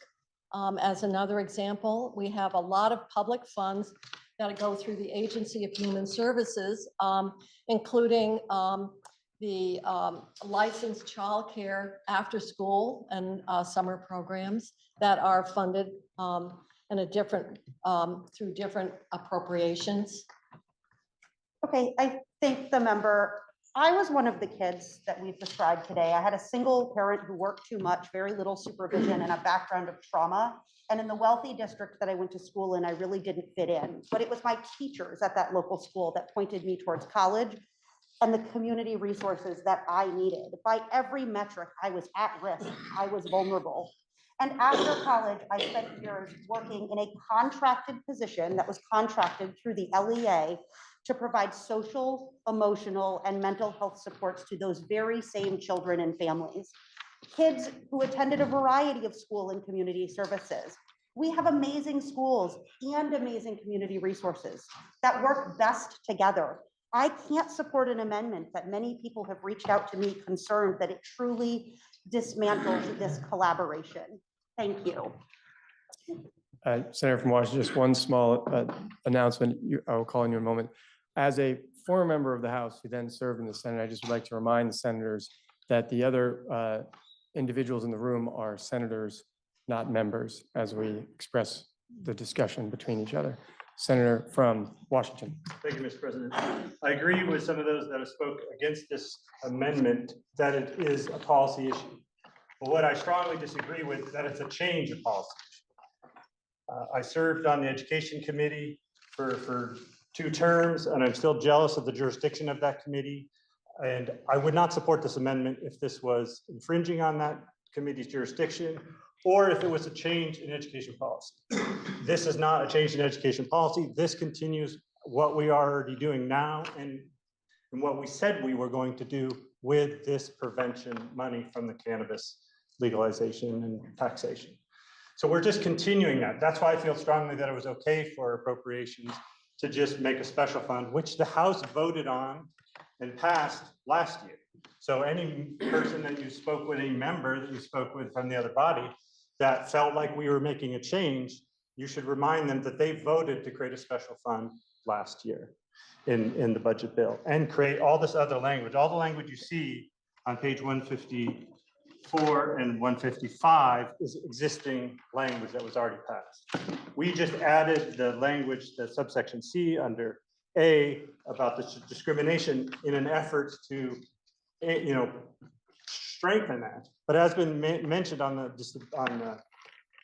discrimination front, we already have these protections. When we talked to our lawyers, they said, you don't already need this, but we said, no, there's some concern. We're gonna try to have the belts and suspenders. That's the only reason we added that in there. And I feel like, I'm offended that somebody would think that we were doing something that would, put our children at risk of discrimination. We have all sorts of funds and programs that go out to private entities. So the laws that we have against discrimination are already there. This is no different than any other money that goes from the state government to a private entity as far as following those laws. If there is a change in policy that people want to have to how we decided to spend the cannabis money or how we want to do a mixed delivery system of after school, then you can make that change. I think it is a policy discussion about how we fund that program, but we already decided it. On the task force that I was on, the after school task force, after discussions in the education committee, both under Chair Baruth and under Chair Campion, we talked about a need to get to universal after school. There was already a cry for that. Where do we find the money? So when cannabis got taxed and regulated, we thought, well, here's a good mix up of the prevention needs that we had with legalization and the needs for universal after school. So we created the task force. It's like, how would this work? How would this be funded? What programs would we fund? And there was an argument in those task force saying you should go through the LEAs. The argument at the time was the 21C program is a program that goes through the schools for the federal government. Let's just have all the money from the tax, from the cannabis, go through that program to the LEAs. And that was rejected in the task force because it's not the best delivery model for prevention. And this was tied to cannabis, which is tied to prevention. So we thought, yes, it is best practice. And that's why the report that a couple people have mentioned says that that's best practice. And I agree with everything that the Senator from Addison said earlier, whenever that was, that those are great programs. And I don't want to, hurt those programs in any way, but we realize that those aren't the only programs. And this program, as it's continuing, not that we're changing it, this would continue those programs. And because of as it was read in the application, and because of the best practices, we want schools to be involved. But there are times where schools aren't going to be involved. So if there is a program in a rural part of the state where there's a nonprofit that really is running a good program, we don't want to say you can't get the money. You got to figure out how to convince your elementary school to apply for the money. And we didn't want to create an unnecessary level of administration. So I talked to a principal that was a principal of a small rural school in my community, in my district. Then he moved to another public school in the kingdom. And he said, no, I do not want to have this money because there are good programs. He gave an example of a mountain bike club. He said, just please give the money to the mountain bike club.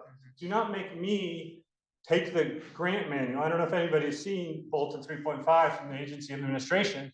This is what I do in my day job. It is a tome of regulations. I should have brought it in, but it would have been prohibited as a prop.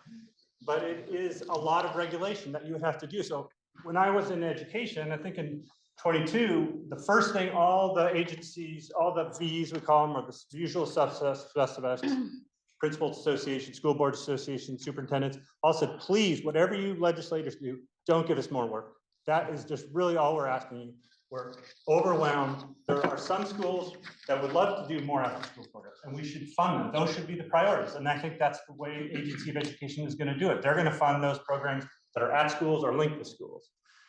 But the schools that are having trouble just keeping their doors open, but want to have after school programs, they're saying, why would you make me do it? Why are you adding another layer of bureaucracy? I'm gonna have to hire somebody, I have to find somebody to hire, then I got to pay them. So that's money that's not going to go to the kids. So I think there's a attempt by people that don't like this amendment, or people that encourage people to not append this, like this amendment, to relitigate an argument that they didn't make in the after-school task force, that it had to go through the LEAs. And if we're talking about prevention, and I think what is best for the kids and how we open new slots, we won't unfund the LEAs that are doing great work now. It's to get this, the new money comes in, as we all buy more cannabis, whether you use it or not, that is going to support the after-school programs to open new slots. That was the concern, was that there are great programs, but what do we do about the communities where there's no after-school program, no summer program? And often in those communities, the LEAs are overburdened and having a difficult time just, keeping their doors open, like I said. So that's why I feel like this is a good amendment, because all it does is protect that cannabis money. Another thing that we talked about on the after-school task force is people are going to raid that money. People are going to, once that money starts coming in, they're going to let's take that money for this, let's take that money for that. So the whole idea was to protect it so that we're using it for prevention in the benefit of the children. And that's why I support the amendment and hope that people also support it. Senator from Washington. Thank you, Mr. President. I just want to, as Chair of Finance, my understanding of what is going on. Cannabis took a number of years to pass. It was always understood that that sales tax money was going for after-school programs. So in the meantime, we dedicated the sales tax to the ed fund. So we had a conflict and we didn't catch it. But as I understand it, the senator from Caledonia mentioned the poison pill. That money is going into the ed fund. It's there now. It wasn't counted in the December letter because it is dedicated to school, after-school programs. After-school programs are not considered base education. And the law, Act 60, in order to protect the ed fund from raids, does not allow us to take that money out. So it will sit there. It won't go into the ed fund to help property taxes. It won't go into the ed fund so schools can do more. It has to go into a special fund, which then can be dedicated, which is what this bill does. Senator from Madison.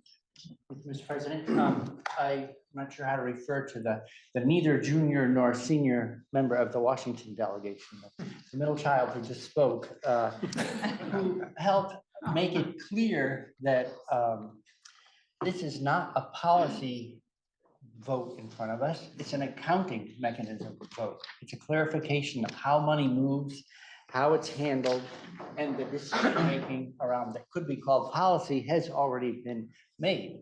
When I think of our Appropriations Committee, it is probably the most senior committee. And I don't mean that we should just be deferential to people who are more senior in any way, but I did a rough tally. I think there's 178 years of legislative service in that committee. And the value of all that service is that you've been around the block many times. You've seen how things move. You see the strengths and weaknesses of the system, and you learn how to correct them. So I appreciate that expertise. We rely on the Appropriations Committee year in and year out, meetings throughout the year to handle an $8.3 billion budget, which they do with great expertise. And I think a careful adhering to not putting their thumb on the scale for things. They follow the policies that have already been voted. They're very fair and even-handed. And so if you have any doubt about which way to go, I would just encourage you to stick with the committee offering the amendment because of their expertise in dealing with accounting matters and their long history to this body and the state in doing that so well. Senator from Windsor. Thank you, Mr. President.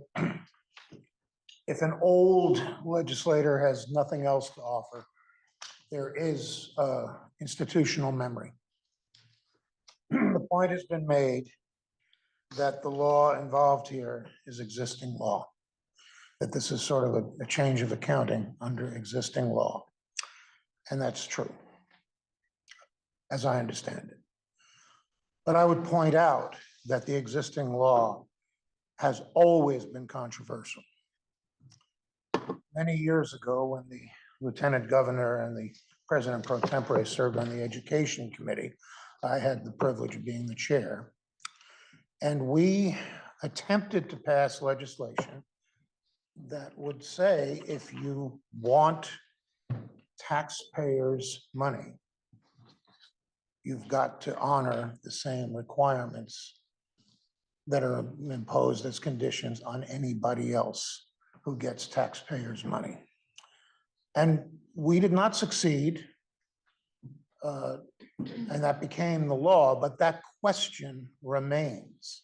And what we're looking at here with this existing law is that once again, the inequality built into that law is showing up.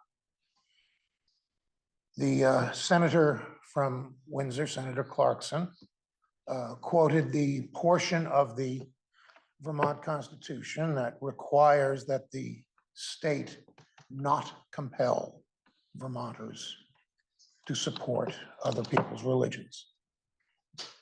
And it was, I think, well put.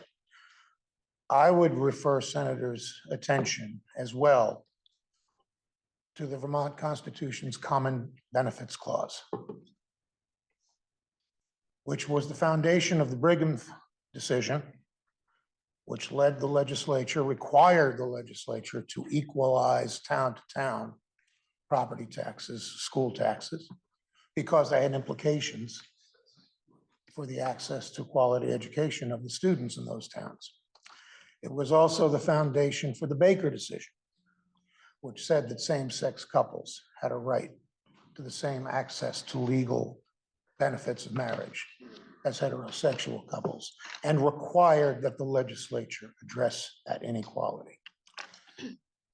I think that the good efforts of the Appropriations Committee, and I'll add my voice from my heart, that they are my colleagues and my friends and have done great work. And I generally am inclined to support their work.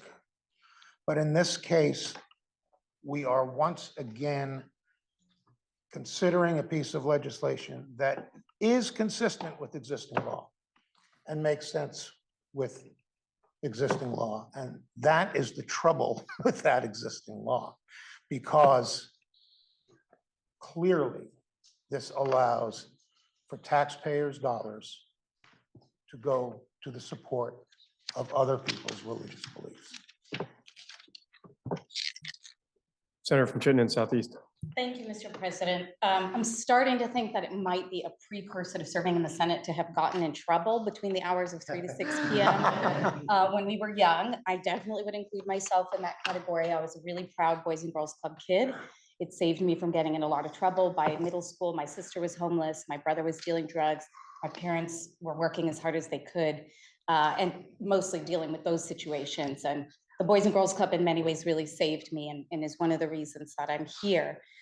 But it's not really about me. I keep hearing, and I'm going to ignore the part about believing in an almighty God, regardless of domination, but it's about so many of the after-school programs that fought for this provision that we're talking about today. There were after-school programs in my area that had elevators before most of the schools in the school districts. You can ask Outright Vermont if they were working with kids that felt safe staying in an after-school environment. King Street Center and Boys and Girls Club, without saying too much, at times have an adversarial relationship with the school district about how well they are serving students of color.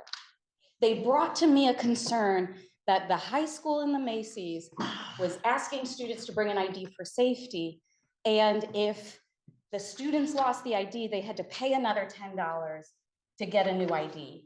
And they were hearing those concerns because they're a safe, trusted place for kids to complain and for them to be an adult that can go talk to another adult in their school district and raise concerns.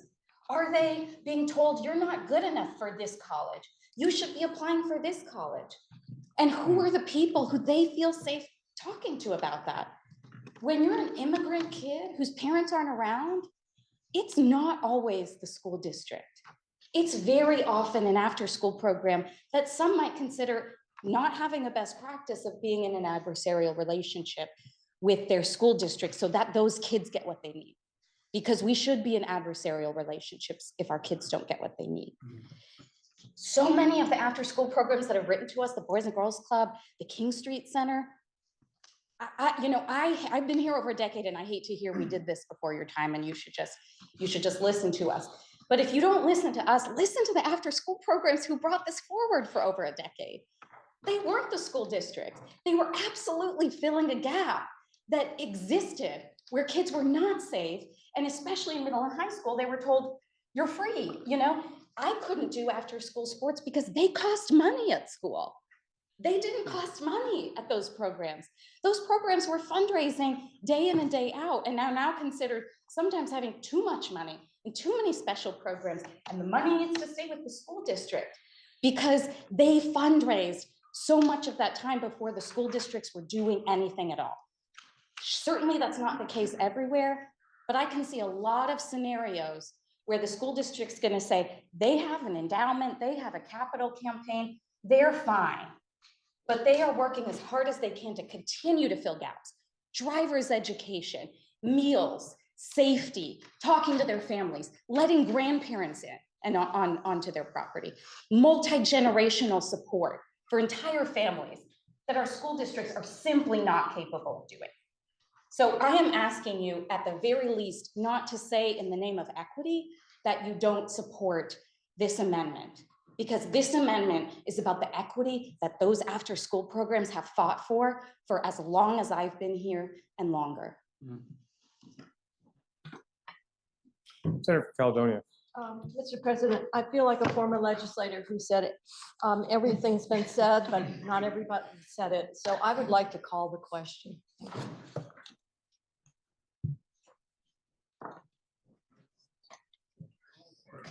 Senator, the sentiment may be appreciated by others, but we don't actually have a rule that allows for calling the question in the Senate. I apologize. So Thank you, Mr. President, for that ruling. I wish I could make everybody so happy. Senator from Chittenden Southeast. So, Mr. President, thank you. Not everyone has said it, so I thought I would say it. This is really such an invigorating conversation, and it points out a lot of differences of understanding, of historical understanding, of contemporary understanding, and where we are and where we should be going. I want to just thank my colleagues for expressing their support for after-school programs. That's number one. But remember, the after-school program that we're talking about here is out of school. Yes, it may involve schools, it may involve school facilities, teachers who get it, teachers who are trauma-informed and know how to teach kids social emotional learning, teach kids self-esteem. We know there are teachers like that. We've heard about some today. We also know our kids are in crisis. We know that we're in an opioid crisis. We know there's a mental health crisis residual from COVID. We passed a legislation a couple of years ago with ESSER funds, which directed both the Department of Mental Health and the Agency of Education to work together with communities, community organizations, to provide funds for out-of-school programs, and which really in many ways describe the out-of-school programs that are part of the after-school program, which is significantly different from the traditional offerings that we see in schools after classes let out. Sure, there are some kids who need help and support. They get it from a teacher. The teachers get it. They understand those needs and they work one-on-one with those kids. But there are too many right now. Too many kids seeking support, seeking some outlet, seeking a creative enterprise, wanting to grow. I am very familiar with a particular individual who is working in a middle school right now as a counselor, hired separately from the social service agency in the county she lives. And when I talked with her, she said, gee, you know, these kids, they just need someone to understand who they are. They need programs to help them actualize themselves, to build skills that in the future they can use to move into the workforce. That's what the after-school program does. The after-school program is geographically dispersed across the state. And so we can identify places where need exists, where we need to invest in funds. I'm trying to, I won't say, well, I'll say what last, but I was just going to say, it's difficult for me. I'll say it now. It's very difficult for me to figure out how we're going to disperse $2.8 million to all the ELEAs across the state, have geographical distribution and cover all the kids who need that support. I don't think we can do that.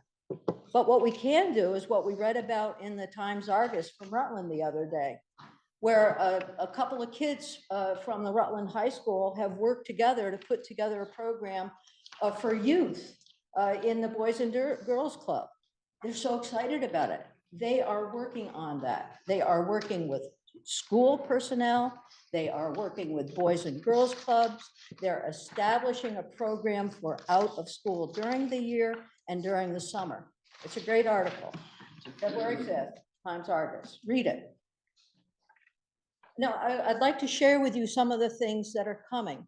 I should have worn I wasn't gonna wear my cape either, but, because it's a prop. But it's an honor to wear that cape.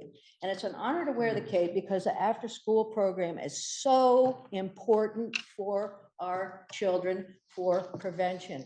It is about kids, period.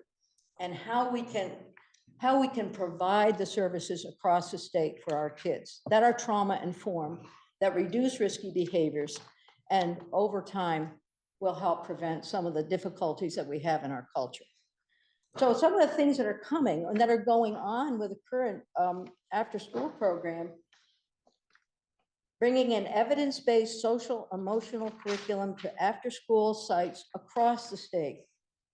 What does that mean? What do we need to do that? It means that we need one-on-one coaching for frontline staff.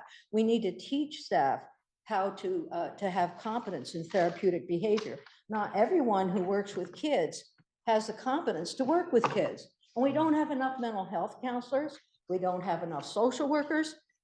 We don't have enough teachers to do the work that needs to be done. So the after-school program is reaching out and providing that education for folks so that they will have competence in therapeutic behaviors to work with children. Facilitating communities of practice for leadership level staff to increase staff knowledge and skill in addressing toxic stress among the youth and families they serve. There's a key. It's not just the kids, it's also their families. When communities get involved, families get involved. And when we can help families recover from stressful situations and understand what's happening to their kids, we can improve the outcomes for our children going forward. Coordinating regional training and collaboration opportunities to connect out-of-school programs with community partners, including medical, mental health, community justice centers, and social service agencies. We've heard a lot about Boys and Girls Clubs and others, but these agencies, all of these programs that we have in our communities are invested in our children. We cannot ignore the need for this across the state. The after-school program, the out-of-school program is so critical. I love our schools. I'm the first one to support our schools, and I always do. But I also support our kids, and I also support the needs that are in our communities. So I wrap my arms around the after-school program, and I hope that you will vote for the amendment before us. Question, Senator from Chittenden Central. I think I can speak twice in a minute, so I'll be super brief. Thank you so much, Mr. President. Just wanted to say that we are all clearly super passionate about kids and their education, which is wonderful. It's exactly why many of us ran for office. So it's thrilled to see the enthusiasm. I take a lot of pride in that and a lot of excitement forward with that. I'm a little sad that some folks in the Senate had to critique public education and maybe some critique after-school private programs. I don't know. But our enthusiasm for kids is great. I kind of want to bring it back full circle since I was the first person to stand up, which is that I certainly am not speaking in any way against after-school programs that are outside of public education. I love a mixed delivery system. Some people have heard me say, my name is on a plaque in the King Street Center. I support them. I always have. Bringing it back, this is about how the money would flow. And this is about whether or not this was an issue that should have been discussed as a body and in a committee of jurisdiction versus in the BIA. That's it. Thank you. Question is, shall the report of the Committee on Appropriations be amended as offered by the Senator from Caledonia and others? And there was a roll call requested. Are you ready for the question? If so, the Secretary shall commence to call the roll.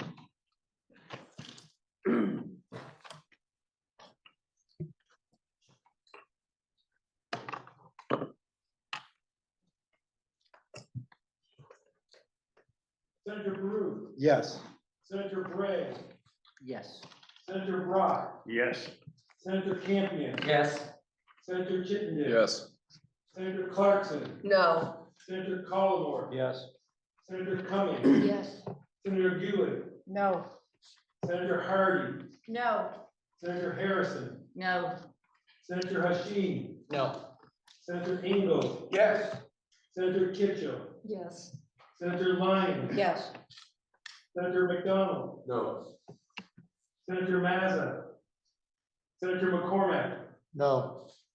Senator Norris, Yes. Senator Perschlick, Yes. Senator Ron Hinsdale, Yes. Senator Sears. Yes. Senator Spar, Yes. Senator Bihowski, No. Senator Watson, No.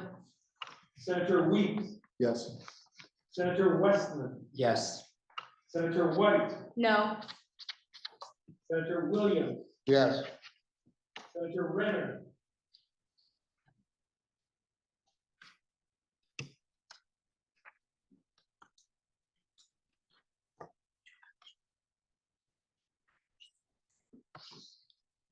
Senator Mazza, Senator Renner,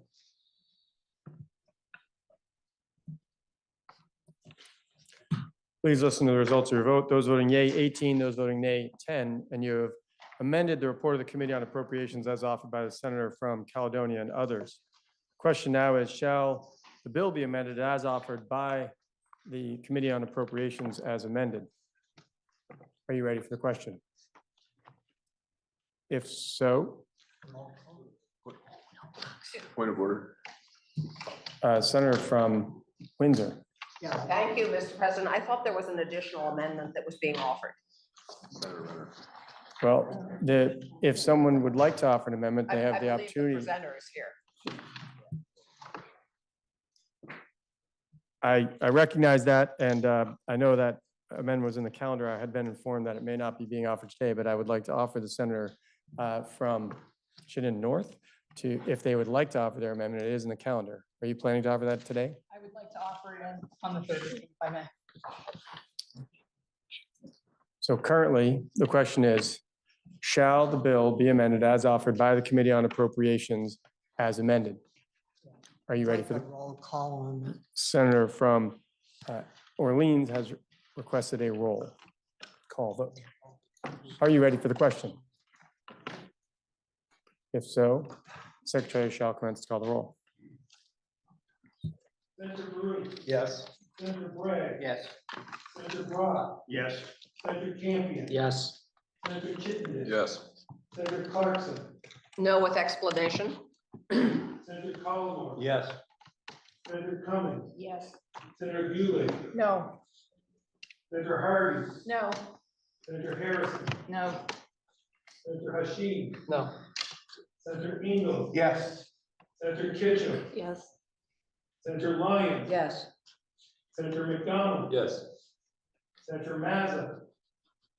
Senator McCormack. No. Senator Norris. Yes. Senator Perschlick. Yes. Senator Ron Hinsdale. Yes. Senator Sears. Yes. Senator Spar. Yes. Senator Bihowski. No. Senator Watson. Yes. Senator Weeks. Yes. Senator Westman. Yes. Senator White. No. Senator Williams. Yes. Senator Renner. Yes.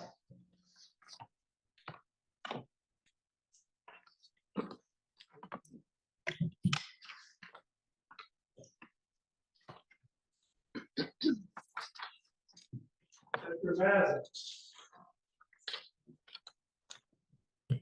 Please listen to the results of your vote. Those voting yea, 21, those voting nay, 8. And you have amended the bill as offered by the Committee on Appropriations. Now for the explanation of vote, Senator from Windsor. Thank you, Mr. President. I vote no with great reluctance.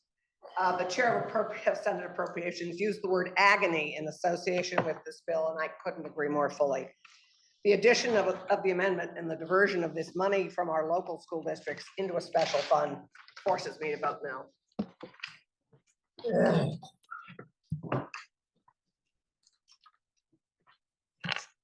Question now is, shall the bill be read a third time? Are you ready for that question? If so, all those in favor, please indicate by saying aye. Aye. Those opposed indicate by saying nay. The ayes appear to have it.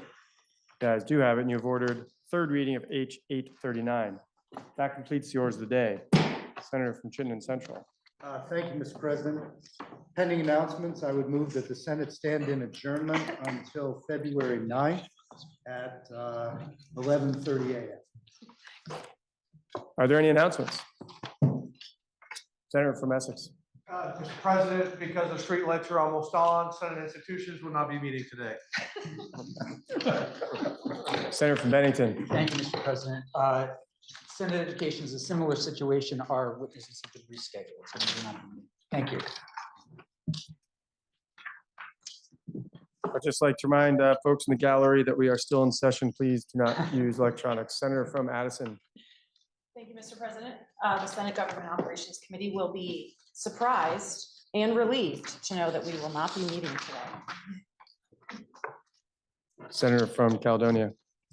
Thank you, Mr. President. I would ask Appropriations Committee members to meet immediately after the fall of the gavel, please. Senator from Washington. Thank you, Mr. President. I don't believe Senate Finance will be meeting, but if the members could just check in case we have a witness who is hung around this long. Senator from Addison. Thank you, Mr. President. When I entered the room, I knew what time we were meeting tomorrow morning, but I don't know anymore. Please check the schedule before you leave the building for Senate Natural Resources and Energy. Are there any further announcements? Seeing none, the Senator from Chittenden Central has moved that the Senate now stand adjourned until Friday, February 9th at 11:30 a.m. Are you ready for the question? If so, all those in favor, please indicate by saying aye. Aye. Those opposed indicate by saying nay. The ayes have it. The Senate will stand in adjournment until Friday, February 9th at 11:30 a.m.